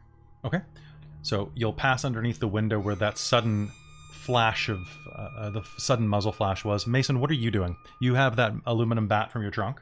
Yep, From his I trunk? was going right for the back door. Okay. His thinking is if it's not already busted open, that would be the easiest place to get in without getting noticed. Mason, as you reach the back door, it is not busted open. As you rush up to it, you pull the screen door open with a as you hear a pop pop from inside. I'm going to take out one of my knives and just first try to see if it's It unlocked. is locked and bolted. Bolted. Fuck. Okay, I'm gonna try. I'm gonna go in through a window. Okay. I'm gonna try and break in through a window. So from without. So to get to the back door, you ran up a small flight of stairs that takes you up to the main floor of the house. It has a slight railing around it from the back, and as well as a small deck that actually will give you decent access to, looks like the bathroom's window and maybe a back bedroom from here. Take a look at the bedroom. It's been really hot out. That might even be open. Okay, let's find out. One success, all right. Rushing out, the window is... oh, one sec. I'm a cop. Okay. The window is open about 6 inches. But as you go to pull it open a little more, you see that there is a wooden dowel in its track, blocking the rest of the way. However, it looks like a pretty flimsy window. Sure, let's try and pull it out. Okay. No, you're not going to be able to reach the dowel. Well, you said a flimsy window. I'm guessing, can try and actually... Oh, just rip the window remove off. Okay, so, yeah. Unless I misunderstood the flimsy, then I'll just bust it open with the bat. Yeah, you're busting it open with the bat's probably the easiest. Alright, fine. Okay.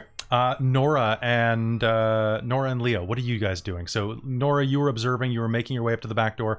Mason rushed ahead of you, tries the door, and then rushes around the deck and is rearing his bat back to bash open one of the windows. Okay. So the back door you said had a screen what was door. on it? It has a screen door, and Mason tried to open the door, didn't appear to be able to. Mason tried.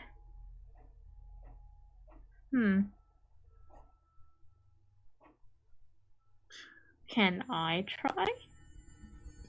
Moving and obfuscate, you can... The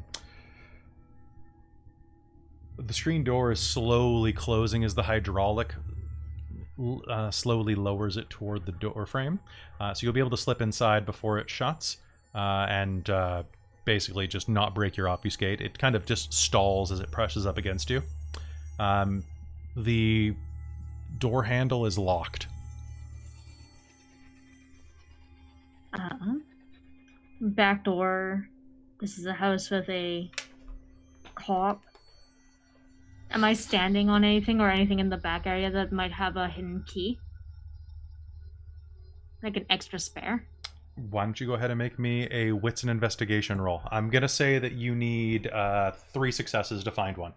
Okay, let me see. So Let's end investigation. Yep, and you can spend willpower on this. Reminder that you can spend willpower to re-roll dice. You can never re-roll your hunger dice. But not the hunger dice. Okay.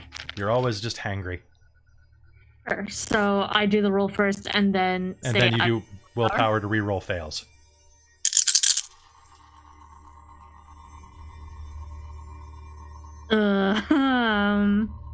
That is 4 successes, including the hunger dice. Including? Okay. Yeah. Was it a bestial crit? What would that mean A again? messy sorry? crit? So that means that, did you get any 10s on the No. hunger dice? Okay.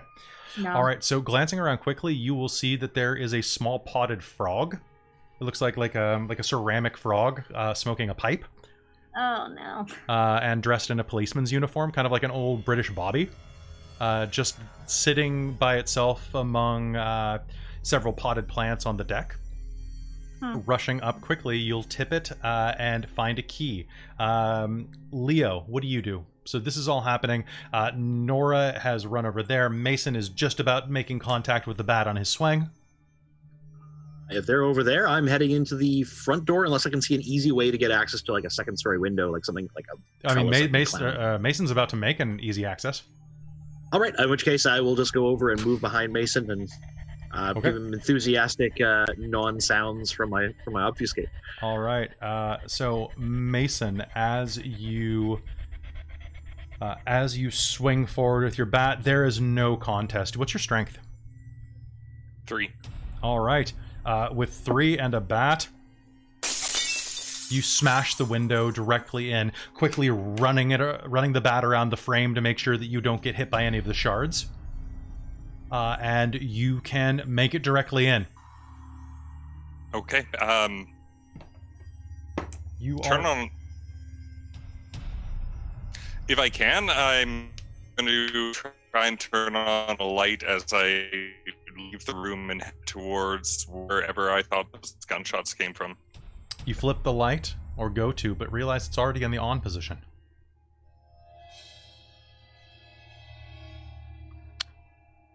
You flip it a couple of times. Oh, shit, they cut the power. Okay, keep going. Okay. It looks like you're in a back computer room at this point. Maybe it was a girl's bedroom at some point. But as you open the door to the hallway, you will hear another door shut down the way. I would like... so Nora, you are going to grab the key, and Leo, you are going to be able to make it in the back door. Let me just do one thing real quick. Okay, so the bathroom's right there. Master bedroom's right there. Storage closet's there. Kitchen is there. Living room is there. And split level's there. Okay. All right. With what? Oh, with how noisy the shattering of the window is, like as soon as I get in, I'm like and try and leave the room, I'm going to shout out Catherine's name. Like, Cath! Okay. I want you to make me a defensive roll. So that is Dex and Athletics, right? It's our first combat of the game, guys. Yay! Dex and athletics. Okay. Yes. Do it at a -2. Oh no. Okay. So I have boom, boom, boom. Good luck, Mason. Boom. You're gonna need it. He might. 2 2. on 2 dice. All right. That is gonna. You are going to hear the sound of heavy footfalls hitting the hallway, and a deep voice take a sharp, just in time to pull back inside of the computer room as the door frame explodes as another bullet fires across the room. Oh no. Splinters are going to dust the side of your face and hair. Fucking home invaders! I'm gonna fucking get you! He fires again into the door frame next to you, missing you. Nora, you have opened the door into the main... it looks like the back door leads directly into the kitchen. And as you were opening the door, you heard someone run down the hallway. Oh no. What do you do? Down the hallway away from me? In front of you to the right. Toward where Mason is. And then you heard the gunfire twice. I'm trying to listen for the footsteps and like I'm pretty confident that since I'm still obfuscated that like I won't be seen. Okay. But I'm kind of like slinking against the wall going around, so if someone comes into the room, they're not going to run into me. Okay, so are you just staying in the kitchen that you're finding yourself in? Or are you continuing down the hall toward the running person? Toward the running person. Okay. You slink down the hall, and you'll hear 2 gunshots fire, as I said. And then around the corner, a man is going to pivot back, sheltering his body behind the corner, holding a 9mm gun in his hand. It is a large white man that you will recognize even in the dimness of this house, as that looks like her dad. Okay, so there's Dad. Okay. Leo. Sorry. Go ahead. Okay. And it's just like, does he look like he is just like in a normal situation of like this? He's in the middle of a robbery and trying to stop it, or does he look something like not quite right? He definitely looks distressed. He is in a pair of jeans and a polo shirt. Okay. He's not in his uniform right now. Okay. But it's not like he's like super bright red or looks like... Well, it's really dark in here, and he does look under distress. Okay. But nothing supernatural is what I'm looking for. Oh, not as far as you can tell. Okay. Okay. Leo, what are you doing? You climb through the window? Yeah. And do I see the guy duck back around the corner? So you will see you'll see Mason duck back around behind the door as the bullets hit the side of the frame. Are you going to continue into the hallway? Yeah, I'm just going to basically make best time. Okay. I'm going to be relying on my obfuscate to kind of keep people from coming after me. Okay. So you will see her father duck behind the door frame to shelter his body and give himself some cover in case Mason does have a gun. And you see him tensing a little bit. You see his foot twist back into the hallway like he's pivoting for leverage. Can I close the distance with him? Yes, you can. What would you like to do? I'm going to basically just try to, if I can, just lunge for the arm and then sink my teeth into his arm. Okay. So what you're going to do is make me a grapple roll. I do not have any defense against this. Okay. That's good because I don't know skill at this. Okay. This is not how, but he's shooting at my thin blood. What I will do, though, is I will say that given the size of the arm, I'm going to need to at least see difficulty. It's in motion as he's pivoting. I'll say I need 2 successes off you. Okay. And this would be what? This is going to be strength and brawl. Oof. I only have 2 dice total then. You can spend, or pardon me, you can do a rouse check to gain a dice. Sure, I'll do that. Okay. You can also go all-out attack for 1 more dice, but you won't get any defensive rolls until your next action. Yeah, I'll do that. Sure. Okay. So you're at a +2. So make the rouse and roll. the rouse check passes. Okay. Good. So I am at 4 dice then, looking for 2 successes. Okay. Looking for 2 successes. I believe in you. You had a 50% chance. Yeah, I spend a willpower to re-roll, right? You can, yes. Yeah, I'll spend a willpower too because Well, you can. Actually, when do you spend the willpower in the system? You'd think that you would spend it after the initial roll. Oh, okay. Well, I will roll and then. Yeah, roll and then. I don't think it's a huge. I'll roll and see. We're so used to old and Chronicles. Boop and roll. I got 0 successes, so I'm going to re-roll now. So you can re-roll up to 3 of them. I got 0 successes. Damn it. Not on your hunger die. I using the app thing, so it's Did you? I got nothing. Oh, you didn't get a botch on the hunger dice, right? No, it's just straight up no successes on any dice. No, Okay. Nothing on the hunger. All right. So I think I probably stumble. So you lunge forward, and that is so you're interacting with him at that point. Basically, you're going to lunge out of the darkness, which means that your obfuscate is going to break. Yep, totally. Yep. I was hoping for the ambush, but he is going to pivot. What the fuck? And he's going to try to fire into you. So that is going to be strength plus firearms. Oh, wow, that was almost bad for you. Wasn't great. he is going to pivot and push the gun against your chest. He is going to fire one shot that a lifetime ago, I suppose I should say, would have been absolutely lethal for you. You are going to take what would have been 6 levels of superficial damage. Against you is 3. Oh, that's still ouch. A bullet rips through your chest, plunging into the wall behind you. And let's see. So, Nora, you are right there, and we'll see this in front of you. Suddenly, Leo surges out of darkness and is shot in the chest by her father. And it's about that time that you can hear something downstairs. The sound of wood the wood shattering on hinges. I go look at that. Okay. So directly on the other side of this conflict, right in front of you, there are a set of stairs that lead down to the half floor between the first and second, between the basement and main. It's one of those houses where you go down and then down to reach the basement.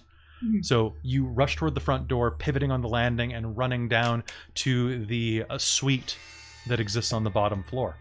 As you are running there, Mason, you will see Leo suddenly appear in the hallway and be shot in the chest. As far as you can tell, he is dead.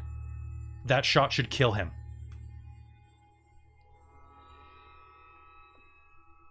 What Leo do you do? will gracefully fall to the ground.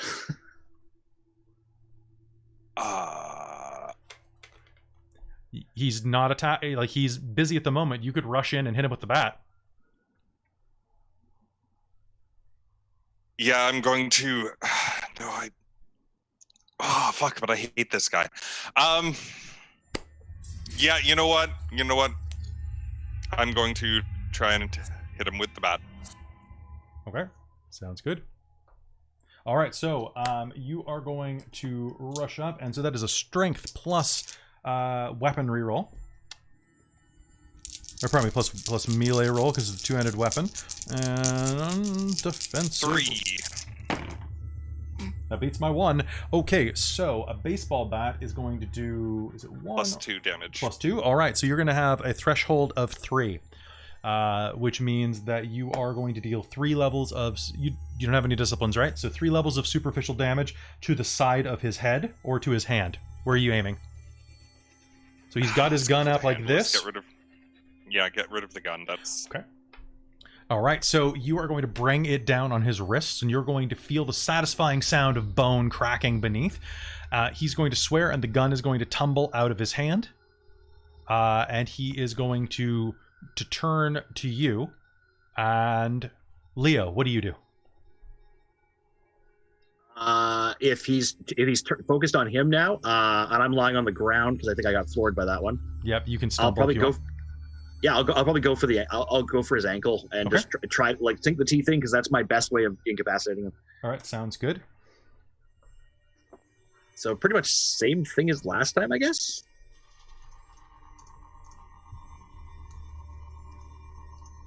Sounds good. Go ahead. And this time I will have defense. Okay. I got 2 successes. 2 successes. All right. You beat me by 1. And since you are prone and he's not expecting you, I'm going to give you the advantage on this. Moving forward, you grab his ankle, pull up the side of his jeans, and you are going to plunge your fangs into the exposed flesh.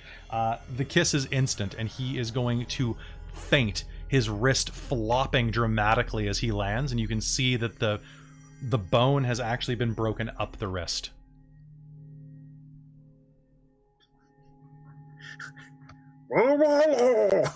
Leo just makes some sounds as he's basically holding him there. You can remove one hunger dice. Drop your hunger by 1. Yeah, at this point, why not? Let's do it. Poor life. Jesus Christ, are you okay? All right. And Leo will probably like flail in the direction of whatever's going on down the way. Okay. Nora. Yeah, you know what? I don't want chase music. Cool. And thank you for fixing that. I noticed we were being picked up a little bit by your speakers. It just got a bit louder, and so I thought it wasn't picking up. It was only really occasionally in the first part, and I didn't mention anything, and then like we're in a fight, so it's gonna happen. All right. So all fixed. Nora, you make your way downstairs, and you can hear that there's a commotion down in the basement. It looks like it's a suite. There's a large C-section couch down here. Maybe it was a family room at some point, but now it's been decorated with all sorts of motivational quotes, and there are vision boards on the walls. There's a bathroom off to the left-hand side with a washer and dryer here, and a hallway.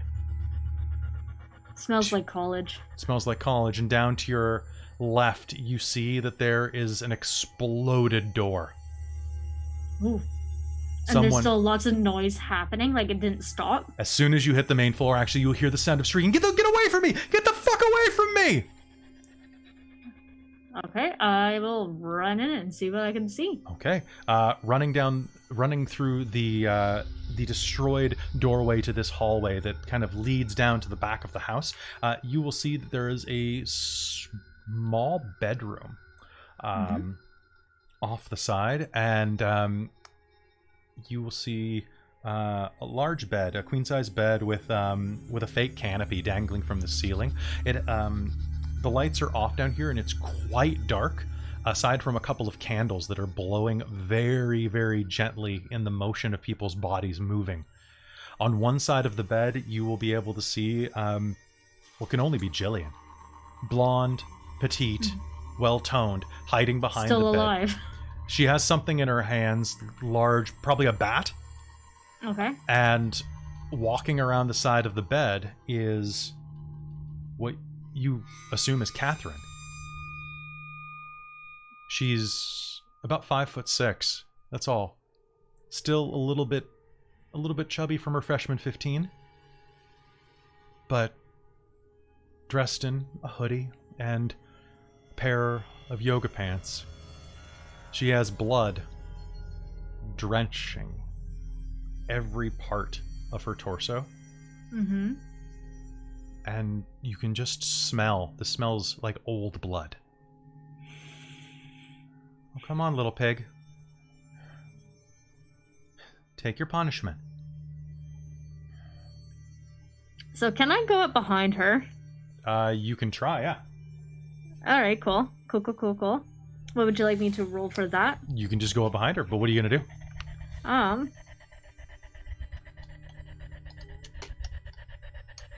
By the way, nobody...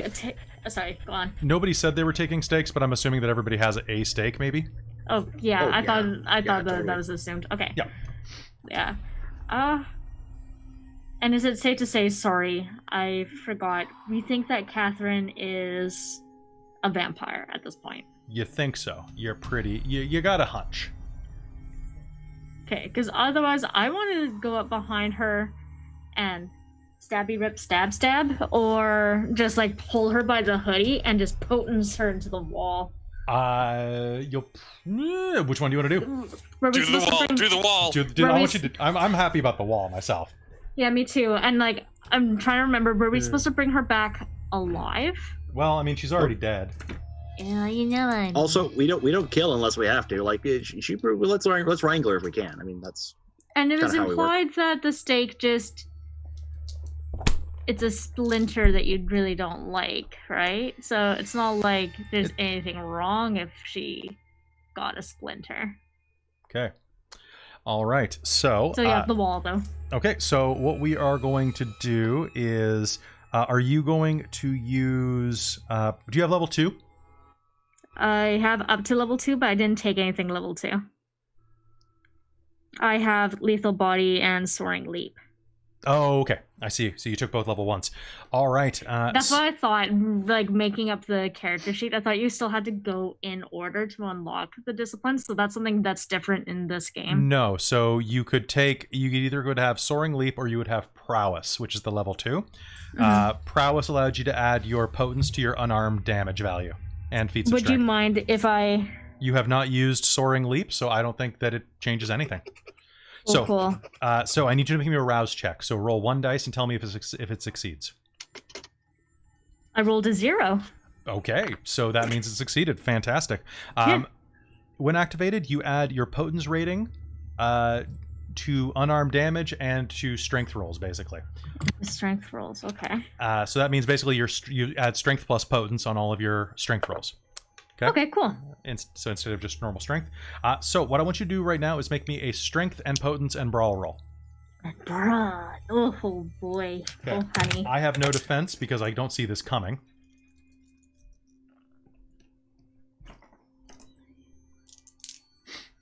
That's 5 successes. Including the hunger die. All wow. right. So that is going to be... So he is out of the fight. Boom, bitch. Sorry. Don't be sorry. Do you say that after you suddenly pop out of obfuscate? Okay, so 5. I'll give you +1 for the wall just to make it easy. Okay, so that's going to be 3 levels of superficial damage. You are going to grab her by the hoodie and hurl her backwards, throwing her into a sturdy bookshelf. Upstairs, you are going to hear the sound of this tussle and a girl being half thrown through a bookshelf and the drywall behind it. Do you rush downstairs? Oh yeah. Okay. Yeah. Leo's going to make the possibly bad mistake of grabbing the gun as he goes. Okay. All right. So I need Nora. Can you do me a favor? Can you make me a Dex plus Athletics -2 roll?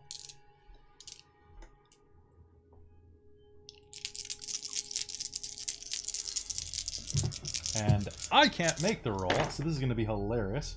Oh, that's not too bad.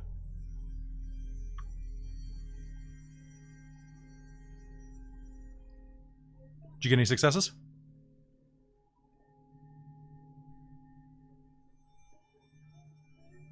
Dex plus Athletics -2. That's to me? Sorry? Yeah, to you. To Nora. Oh, sorry. I think it's just like the name is so short and it's the things. I'm sorry. That's okay. The Dex. But -2. -2.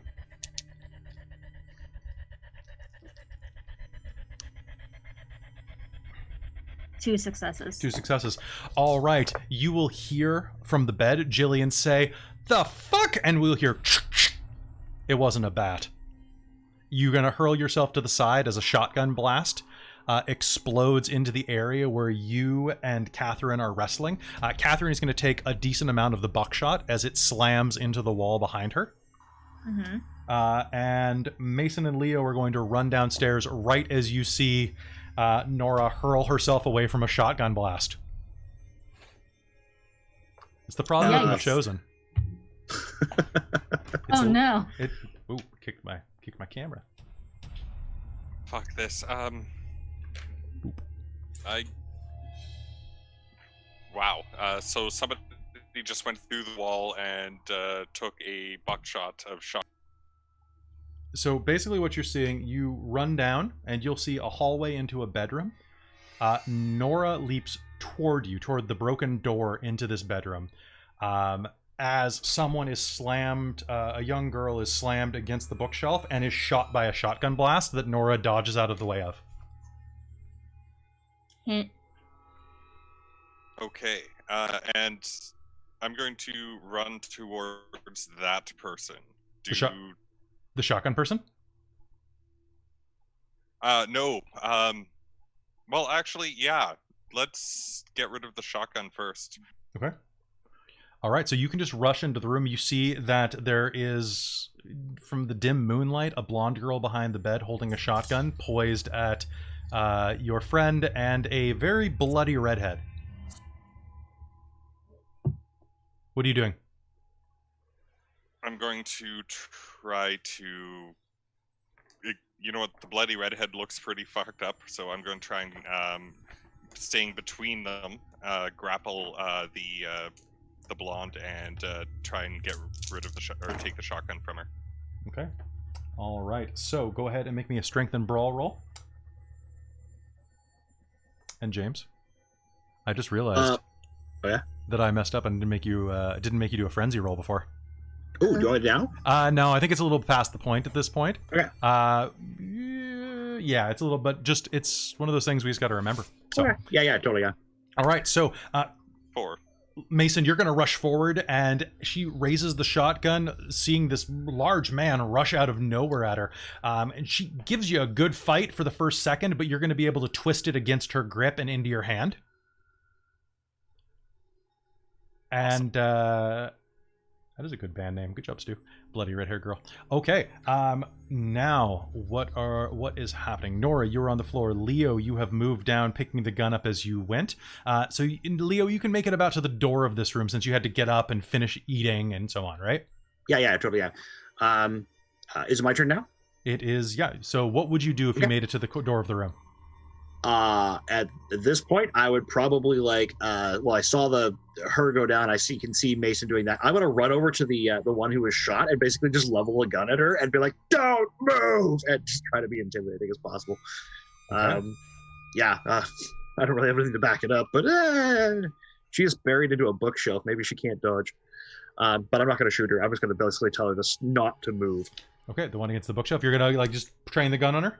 Yeah, basically kind of like a held action if I can. If she suddenly lunges, I'm just gonna be like, ah, and then just pull the trigger a bunch of times. That sounds good. Give me 1 sec, please. I sure hope that safety is off. Oh, hey, I didn't frenzy.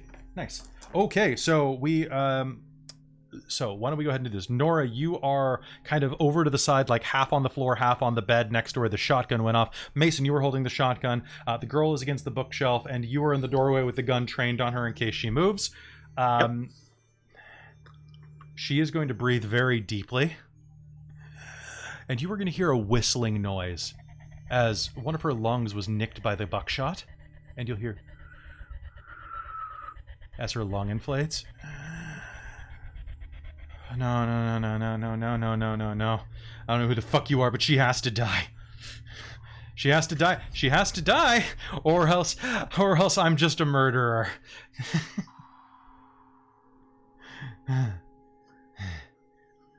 Look, we can take you in alive. Just give up. We can help you. We can help you. We know things and people. Please. Alive? Don't make me shoot you. What? Alive? What? Too late. And she's going to lunge for the girl.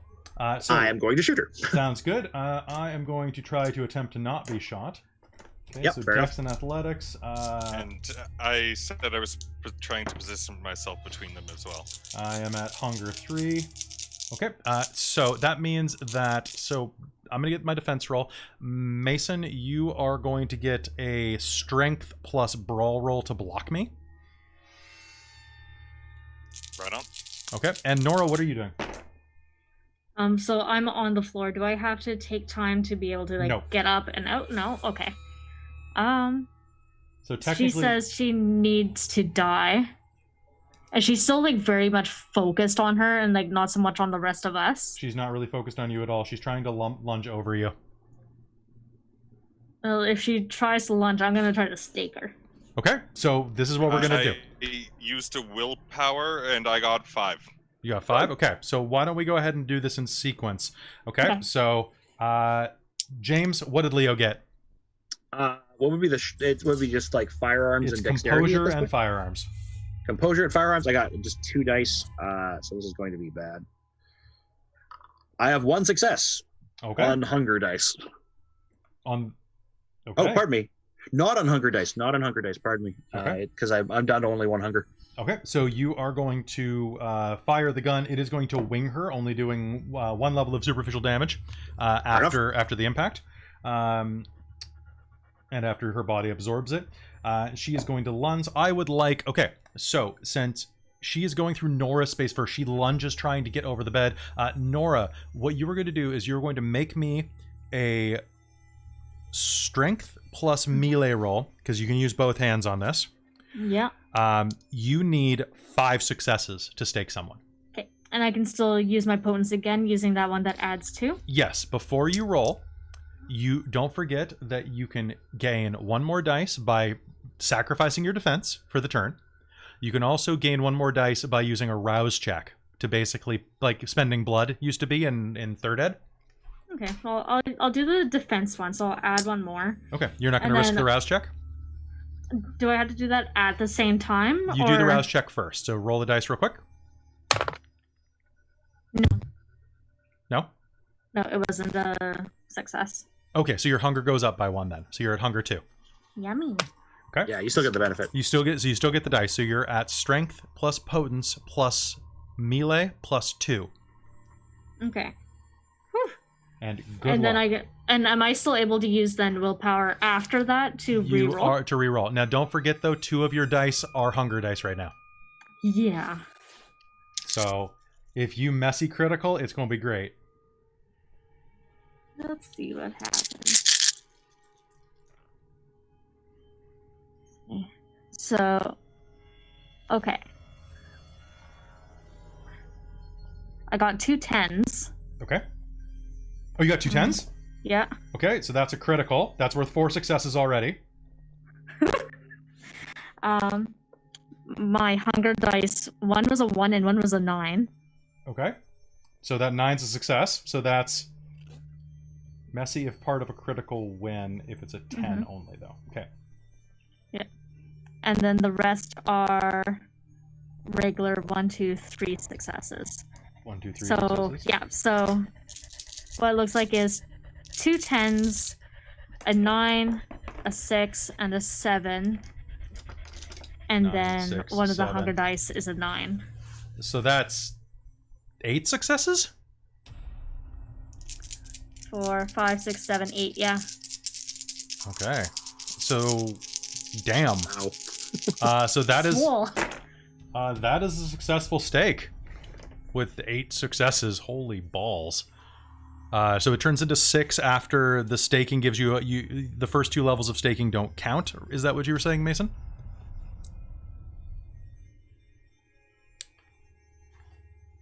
I don't hear anything. I don't hear him as well. Sorry, there we go. when you're doing a cold shot for a stake, you roll your successes, and whatever you get, you subtract 2 from that for the cold shot, and then after that, you need. Well, she did it. Holy shit! So congratulations. Yeah, no, that's awesome. All right, It's so really hard to do. So she leaps over you, trying to reach her victim. As she does, Mason, she's still going to make contact as this stake goes in with you. Basically, you're gonna take a punch to the side of the face as she tries to push you out of the way.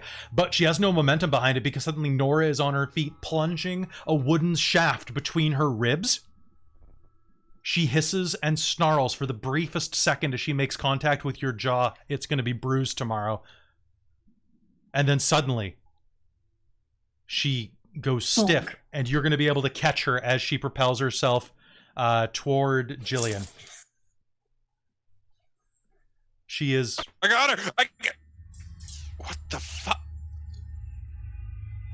Got her.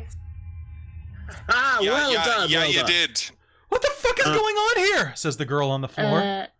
All right. All right. Don't move. Don't And I'll hurt point me. the gun at her. Okay, so she looks up at you and you say, you're using Dominate?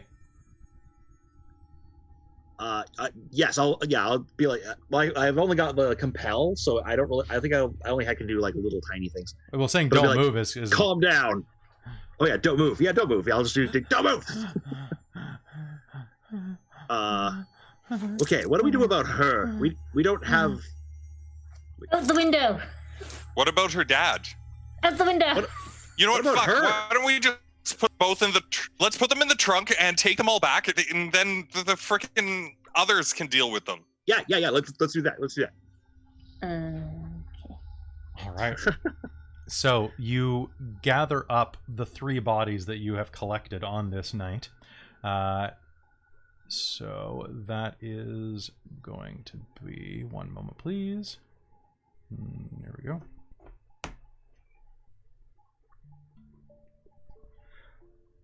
You gather up Sergeant Reeves and Jillian, taking his pistol. What are you doing with the shotgun? You gonna leave it on the floor?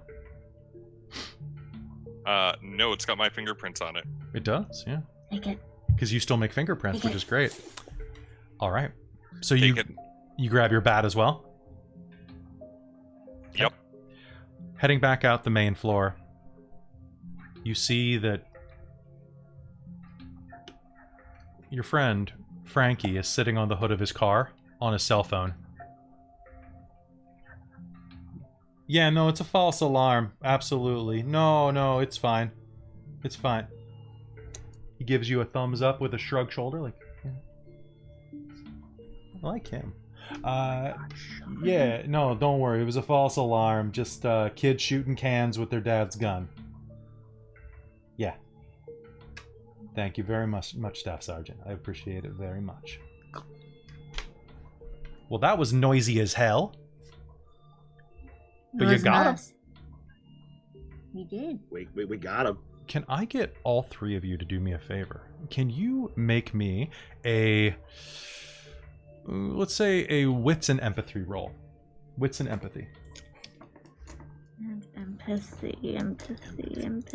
Insight? Oh, yes, insight. Oh, okay. That's me getting used to the new stats. 2. 2? And that would still include my hunger dice, like, all the time. Always, yeah. Right? Yep, that's how it functions in this game. It's always gnawing at you. Unless it's a check, humanity roll, or a willpower roll. Yeah. Okay. So with this one, for instance, I'm not too sure. My 2 regular is a 4 and a 7, and then my hunger is a 5 and a 1. Okay, so you have 1 success total. Yes. So only if you ever roll a 1 on your hunger dice, let me know. If you rolled no successes besides that hunger dice at its 1, then it's a botch. Okay, so I have 1 regular success and then 1 hunger 1. Okay, cool. So that's not going to actually hurt you. Okay. Kelly, I seem to remember because we talked about that one before. It's if you don't succeed at the test, yes, and you have a 1. That's what I was trying to express. Okay. You can have 3 successes, but if it's difficulty 4, you fail. Yeah. You botch then. I just wasn't sure if that was gonna like cancel it out or something because it was a hunger dice. Yeah, not those old systems. If you have a 1 on one of your hunger dice and no successes, assume that it's just a -1 at that point. But that's the only time that mechanic applies. And just botch. Botch. It's great. You have a bestial failure. It's wonderful. And that's when some of your clan flaws will become particularly active sometimes and so on. What did you get? What did you get, Leo? I got 3. Okay, and what did you get, Mason? 2. 2. Okay. So, Mason, as you're heading out, who's carrying whom? I'm pretty strong, so I can help carry. You're probably taking care of the girl though, because she's the one that can really mess things up if she wakes up. Vale should take the sergeant. You should take the girl because you've got her under control. I'll take the paralyzed. Okay. Yep. Okay. So you are carrying the big 260-pound hunk of a dad out, carrying his entire bulk with you. Do you want me to roll it? No, you don't have to. That is the creepiest freaking thing I've ever seen. She's staring. Just like, yeah, and just like Nora's just like this tiny little twig, just like. So you are carrying him outside, effortlessly. Frankie walks past you. The trunk's open. Are we taking the entire family with us now? They kind of saw things. Well, we didn't really have much of a choice. Yeah, unfortunately Anna wasn't here. She can make people unsee things as far as I understand. He pushes past Nora and walks over. You got her? Is she dead or is she... And he reaches down and brushes some of the hair out of Catherine's face. Damn, you managed to stake her. Yeah. Good job. Leo. Yep. As you're looking down, like you're carrying Jillian, the unconscious UVic student. Yep. You glance over at Frankie, and just for this moment, strangely, he looks down and brushes some hair out of her face, and it's the way that his hand just kind of lingers on her cheek. Just for a second too long. Speaks to something in you. But then then it's off and he's moving again. There's just something about that strikes a chord inside of you. Too familiar, but maybe he's just admiring handiwork. Or it could just be your mind playing tricks on you, Leo. Oh, my mind never plays tricks on me. It's just telling me a truth I don't understand yet. Well, maybe it's telling you something crazy here. Okay, we're going to be dragging ass if we have this many people in the trunk.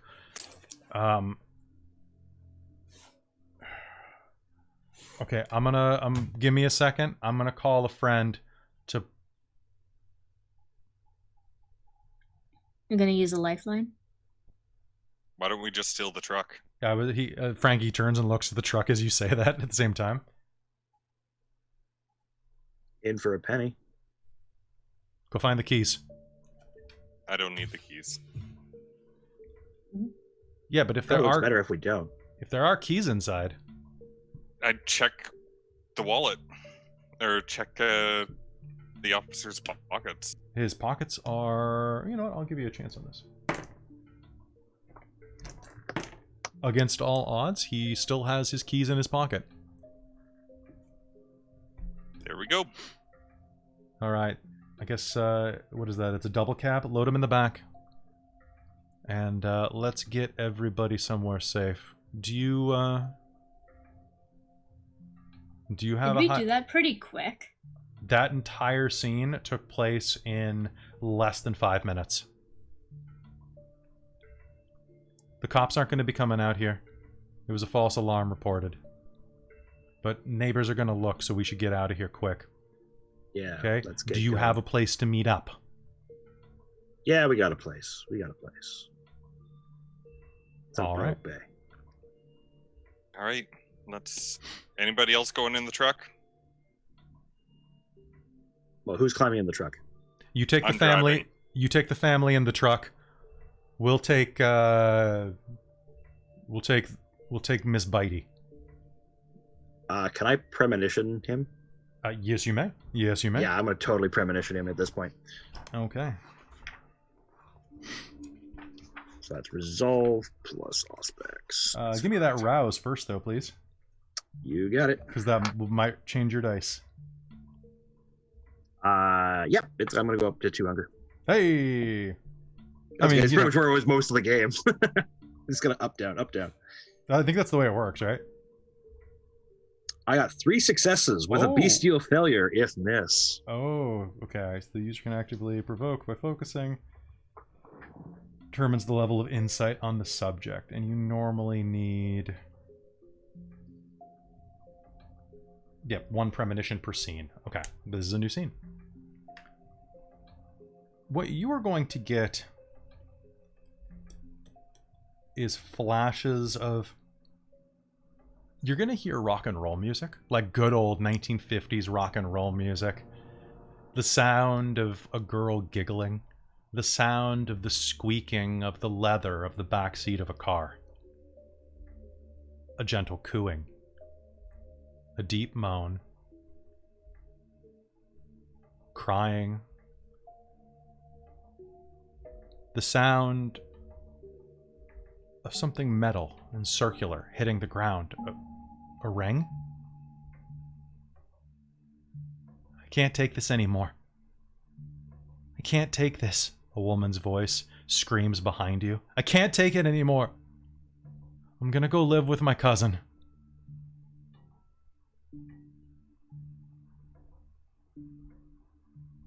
The sound of a phone call. A sinking feeling. The taste of blood. And a crumpled letter slowly being set to blaze with a very flowing script.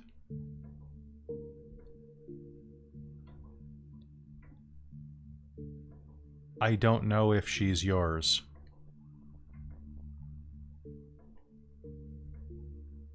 Are the words that you can make out before the fire burns to nothing.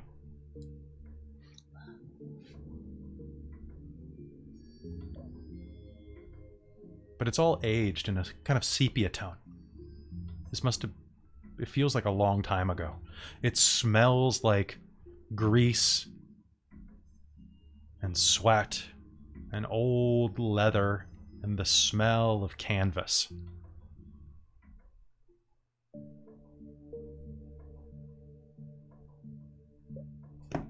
All right, we gonna load her up or not? We gotta get the fuck out of here. Let's go. Yes, let's go. This is Leo. Leo's gonna have a bit of a bit of a cutting grin on his face as he's gonna watch Frankie as they load her up. So who are you going with, Mason? I'll probably go with Frankie.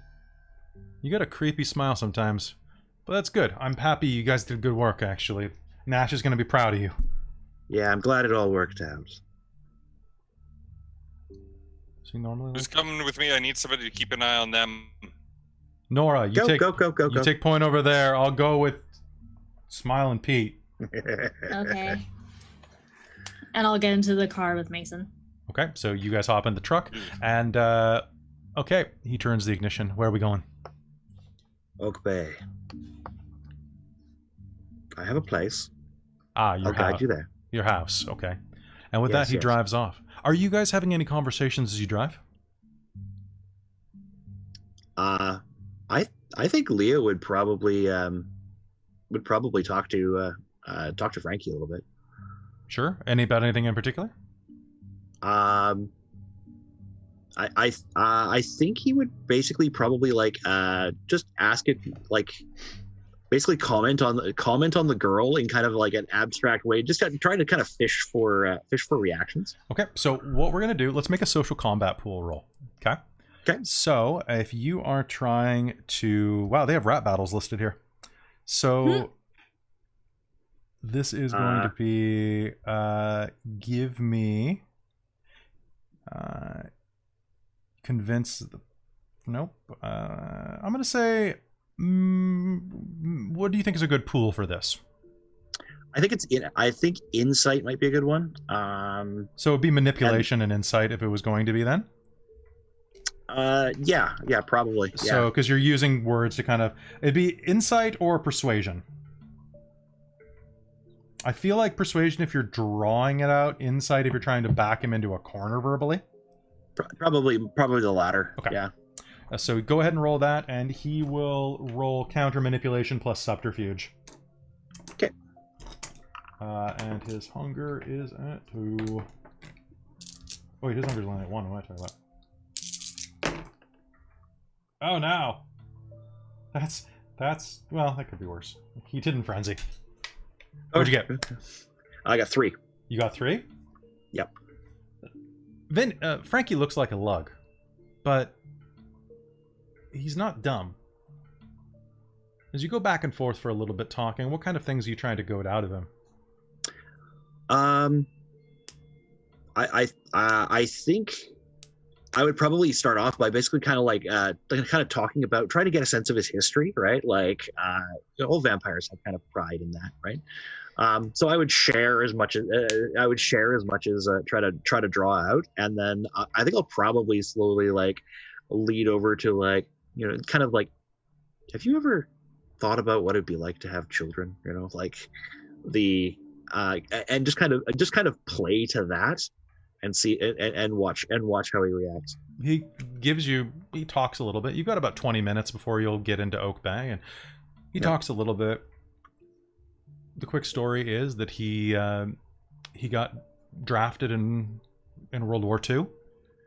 Went over there, served a term or served a tour right as the war was coming to a close in Europe. Okay. So he got lucky, basically. Never actually saw combat. Came back, got a job at his dad's garage, worked it, and got embraced a couple of years after that. Okay. Because of his work, he was a good mechanic, could restore anything. And there was this one guy, my sire was this fanatic for collectibles, and he had this Model T. Oh my God, it was just beautiful. Beautiful, like original production line Henry Ford Model T. Okay, serial numbers, everything. All right, it had gotten banged up in transit bringing it up to Victoria, He didn't trust anybody to do it. You know, that kind of work is hard to... He goes on and on. He gushes about this for a moment. But I could fix it. I did. So I started working for him, and he gave me the blood, and then a while later than that, he... 63, he embraced me. I don't know. I know, right? You look at me, you think Bruja. That would have been my bet, yeah. Yeah, nobody expects Toreador. I always love the Toreadors. Well, thank you. You seem fantastic folk. Fantastic. Pretty good for a Malco. I like to think so. I know I'm a bit novel compared to most. Yeah, I don't know. Like having a normal life, like I almost did. Yeah. I mean, you know, girls come and go. I had a serious thing in like the early 50s, like when I was just getting myself established in the garage and I took over. And yeah, but you know, stuff doesn't work out. There are always more dames. This is fair. What was she like? Sophie. Nice. Pretty. Huge tits. I mean, like shapely, you know? She had that, what do you call it? Like, the hourglass. Oh, man. She was really, really something, actually. Yeah, well, it happened. She got really jealous. We had a fight. She thought that I was, you said that they were cheating? She thought I was doing that. I wasn't. She broke off the engagement. Oh, you were engaged? Yeah, so what? Important thing. Yeah, like 70 years ago. Okay, there have been other girls since. There have been, like, you know, there's been other people since. Okay, we'll just put it that way. I'm not going to judge. I'm not going to judge. What do you have to judge? What do you dated? What's your long and sordid love life? In fact, I don't. To be honest, I barely have one. Well, there's a few dates here and there. I had something of a thing with this wonderful girl named Anita at one point, but yeah, were you engaged? No. Yes. But we did consider children at one point. Did you ever consider children? Yeah, I considered them every time I bought a rubber out of a vending machine.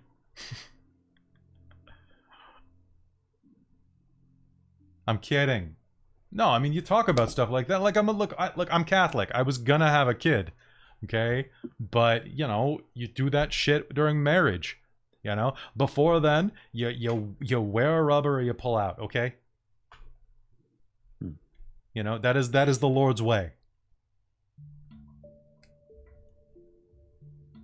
Nobody wants no bastards. You know, no offense if you are a bastard. Okay, I was this close to being a bastard myself. It's not even a thing anymore. Sorry, what? No, it's not a thing anymore. It's... times have changed. Well, I mean, you're young, man. I mean, you were just talking about, what? You were dead like, what, like 5 years ago? 2 years ago? 3? Oh, not long. Yeah, but like, look, you like that stigma, right? The times changed so much. Like, you wouldn't even think about that. You weren't even talking about getting married with this Vivian or whatever her name is. You were just gonna have kids, and that wasn't a big deal. But like in my day, like seriously, like I could be your grandpa. And as he says that, the thought does cross your mind immediately. Maybe not your grandpa.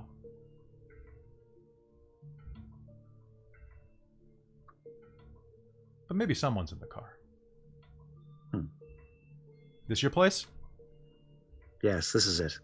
Just drive around the I'll put in the code and we can just drive around the back. All right. With that, Very back in the private. truck.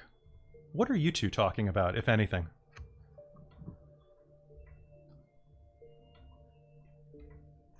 Mason would probably be pretty quiet. And, Okay. what, if anything, Vale says. So, Vale, what are you doing? Are you taking this time to record some more of your podcast in the silence of the car, or you just chatting Mason up?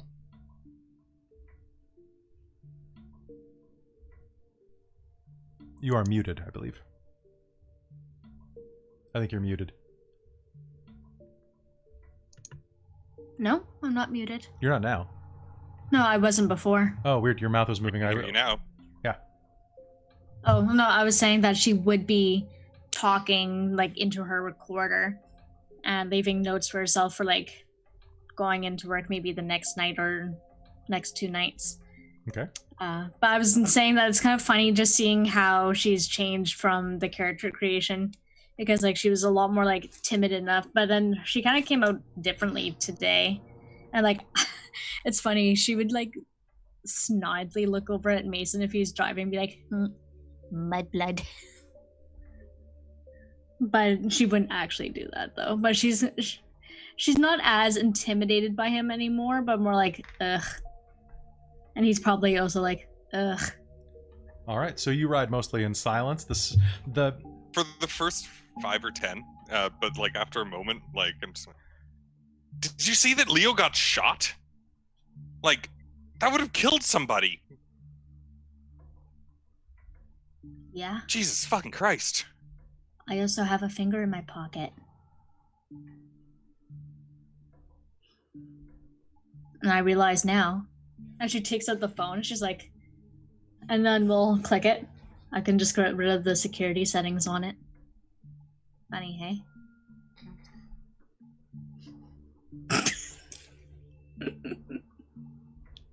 I light a smoke Okay. and just keep going while driving. He's done. Okay. As you are driving, you keep an eye on Nora as she's playing around with the phone, just idly just scratching at the scabs and blisters on her face, Yeah. leaving a small trail of flakes on the black leather of the seats. Oh, oops. My bad.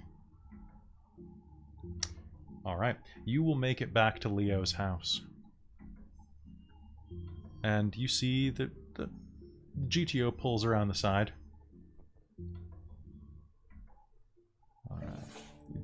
Look. You gotta let us in, or what's going on? Oh, are you talking to me? Oh, yeah, I'm talking to you. yeah. What are we gonna do? Boop, boop, boop, boop. Okay. All right. We're gonna drive around back where it's nice and private, and then we'll unload the bodies, and we'll figure something out. Sounds good. All right. With that, you take a few minutes, unload the bodies. The father is starting to come to. It's like, no, he's not. Oh, I mean, you can take another drink. That'll keep him like in a haze. As long as it's not life-threatening, too, I'm sure. Yeah. So I'll take another drink and knock him out and disperse some hunger. Be gone, hunger. All right. Be gone. Do we have a way of dealing with this? Do you have a way of dealing with this? Well, I presume we can call someone who can. I'll probably flip up with my phone and try to dial. Use that. No, actually, I'm not going to flip up my phone because I'm not supposed to do that. He'll be like, oh, wait, no, I remember something. I had to go take care of something. Just carry them in there, and I'll tell Philippe you're coming. Don't worry, he'll take care of everything. Okay. He'll make sure you have someplace to sit and just watch for a couple of minutes. I have to get back to my duties. You guys got this. Oh, yes. Yes. Oh, the others. Yes, of course. Yeah, we'll take care of it. I'm supposed to deliver her to the prince. Mm-hmm. Of course.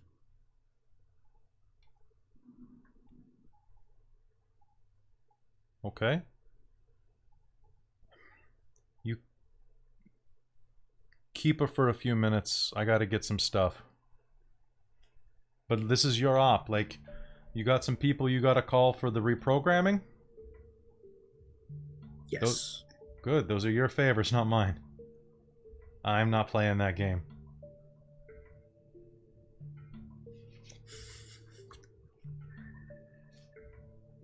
Vale, you got Alright. this for a moment? Yeah.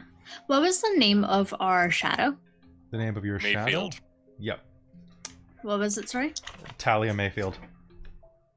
Talia Mayfield. Mayfield. And she gave us burner phones. Mm-hmm. Should I contact her and let her know that what's gone down tonight? Yeah, you do that. I need a drink, and I'll walk right into Ritter's house. Yes, Remember sir. to use the screamer. Hello, Okay. sir. His butler says, glass of port? Yes, Yeah, yes, yeah, that sounds whatever you got. wonderful. Okay. And whatever Mason wants as well, that's fine. Back outside, Nora, you pull out your phone. What do you do? I'm gonna get a hold of Talia. Flowers on Quad or delivery service. How can I help you? It's Vale. Is this for pickup or delivery? It's just for confirmation. Delivery, complete. You received the package? Yes, we did. Oh, that's fantastic. Well, I hope you're very satisfied with it. Mm-hmm. Oh, do you mind if I just check your record? Was this... We had 2 packages that went out tonight. Was this the one that was delivering to Oak Bay, or was it the one delivering to downtown? So this one, we had to use just one truck. It's currently in Oak Bay, but will be delivered to downtown right away. Hmm. Oh, so you still have one more delivery tonight? Yes, but I think we've got that taken care of. Well, I hope you're, If... Was the package to your liking? Because if not, I can have a different arrangement brought to you. We can take the old one away. No, I think it turned out perfectly. Good. Thank you very much for your patronage and service. Mm-hmm. I look forward to future business. Absolutely. Night. Nice. All right, and with that, you head back into Leo's Leo's house? mansion. Yeah. What's your intention at this point, everybody? What are you planning to do with the rest of your night? I'm thirsty. I'm processing, and I want to wash my hands with this and get away from these people for a while. I'd be like, hey Leo, could you hook me up with a stiff drink? Well, I could pour you a pour one. I mean, Philippe can warm up some of the bagged blood. Honestly, just anything. I just want blood. I'm not Well, picky. As long as you're gentle, and I'll just kind of gesture to the 2 on the ground. I probably wouldn't drink off the gentleman. He's already been. I've already sampled him twice as out of necessity, but Yeah, I don't know how much would really be useful from that. Yeah, no, just the bag is fine. Okay. Bring me the All right. Capri Sun. All right, so... son. Hello at Martlet Games. Hey, what's going on, guys? Thanks for raiding. Ooh, my computer is very warm right now. All right, so raid! All right, so with that, you pull her inside of the house. And, all right. Frankie looks at you, looks at the pair of mortals tied up. You got them taken care of. I'm gonna take Catherine out of here. No, do you need any help with that? No, I should be fine. She's staked, right? You did a great job. Yeah, just... She's being taken to the prince, right? Well, are you sure you're dressed to meet the prince? I just want to make sure that the goods get delivered to where they need to go. Or you think I can't... Nora, Frankie's got this. He's given us his word, and I trust him at it. Still, this is a first big job. I just want to make sure that it's all covered. Or else the prince will get mad. Well, if it's If anything happens at this point, it'll be upon Frankie, for Frankie's doing the delivery. Right. You know what? What the hell? I could use the help if you guys want to hang on to her for a day or two. That would probably be easier. Given the way we sped out of here like a bat out of hell earlier tonight, there's probably cops looking around for speeders from, you know, cranky old ladies calling in and stuff. Yeah, that's probably true. Do you have a place you can keep her safe until I send some people to pick her up? That could be arranged. There's plenty of quiet spare rooms here where she can be accommodated.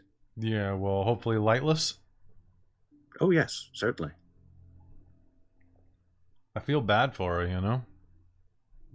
Like, she's crazy. But, like, you know...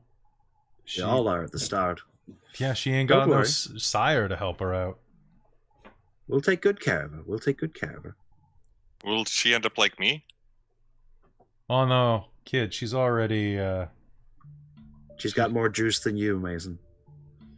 Don't get any ideas about drinking off of her, okay? You gotta have the prince's permission for that. Well... I mean, like, to, like, you know, like, eat her. Eat her. Oh, yeah, no. That wasn't Mason even... would never dream of it. Although Mason does have another job to do tonight. I believe, Mason, that you know how to dispose of a truck. Oh, thank you so much, Martlet Games. Thanks for the subscription. You guys are great. Sweet. I'm gonna follow the hell out of you. No, you know what? If everything's taken care of on your end, I'm heading out. I'm done with this shit. So you're not going to help us deal with the illegal truck that's now parked in my driveway? Which is probably loaded with, you know... Oh my god. All right. It is your area of expertise, Mason. I am simply, Thank you, bowing to your skills. Thank you, Third Eyed Cat, for the subscription. You're amazing. Thank you. I'm gonna follow the hell out of both of you. Hashtag family. All right. You know what? I know a guy. Perfect. I knew you knew someone. So what are you All doing? right. Let's have a quiet night. Frankie, farewell. Yeah. You guys have a good night, okay? You don't get into too much trouble, and I'm gonna send somebody tomorrow night to pick her up. So make sure that she stays. Put? Yeah, I mean, I'd say put a pin in her, but you kind of already did. Anyway, hey, that was a little messy, but you know what? For a first mission, really good work, guys. Let's. I hope Anna managed to pull off similar success. Mm-hmm. Have a good one. And with that, he heads out into the night. And I think that we should probably call game there, as to not get too far ahead of where Naomi needs to be caught up. So, that is episode 2 of Victoria by Night, a Vampire the Masquerade game here on Dork Tales. Thank you so much for tuning in. Did you guys have fun with this one? Yeah, no, it was a lot of fun. Sorry, Mason. I'm sorry. No, it's good. It's good. I actually wasn't sure you were going to be able to pick up on the subplot there, James. That was really, that was some lucky roll in there. I am freaking loving the characters that you two are playing. Like, just like Ritter's freaking like just crazy quirkiness and just like that drive to like dig into everything and just go is fucking fantastic for a game. And like Winter, the attention to detail and the poking at things that you're doing, and as well as like just the like I don't know how to describe it. But No, it's phenomenal. And you are so grumpy, Chris. Mason is so trying. grumpy, and it's great. Straight man, you're just great. It's great. I'm trying to be grumpy and ignorant. It's working. It's great. You're succeeding. So hey, everybody who's in the chat right now, and everybody who tuned into the stream either now or on VOD, thank you so much for showing up and for watching us here. Dork Tales does a lot of other content. If you're looking for Vampire the Masquerade, though, Vancouver by Night is our sister city right across the water. They're good people who run a great game and a lot of stuff for charity. So go hit them up as well if you want some more West Coast vampire action right away. There's also who else was here? Was it Philadelphia by Night was in our chat earlier? And like any of the by Night games, go check all of them out, as well as Martlet Games. is there. Was that? Would you say, Chris? Oh, that. Okay, so Martlet Games, absolutely. We are going to stick around, and we're going to go raid another vampire streamer in a second. So hopefully you can... It'll take me a minute, because I've never actually hosted a raid before, so I got to look up how to do that. So you just wrapped up your season 1? Oh, congratulations, Martlet Games. How many episodes was your season? And where are you guys set? I'm curious. Oh, that's awesome. And hey, while I'm just kind of doing my rolling my wheels here, Dork Tales does a ton of additional content from lots of different systems. So if you're looking for more World of Darkness or Chronicles of Darkness content, we have a fantastic Werewolf the Forsaken game that runs about every other Sunday. Check our schedule, and we also have quite a few D&D games, some of which are mostly in our homebrew setting, which is actually a hell of a lot of fun. Thank you all for tuning into Dork Tales. I will see you in the next video. Goodbye, everybody! Okay. Have a good one. Have a good one. I'm a vampire, I'm a vampire. I'm a vampire, I'm a vampire. I'm a vampire, I'm a vampire, I'm a vampire, I'm a vampire, I'm a vampire, I'm a vampire, I'm a vampire, I'm a vampire, I'm a vampire, I'm a vampire, I'm a vampire.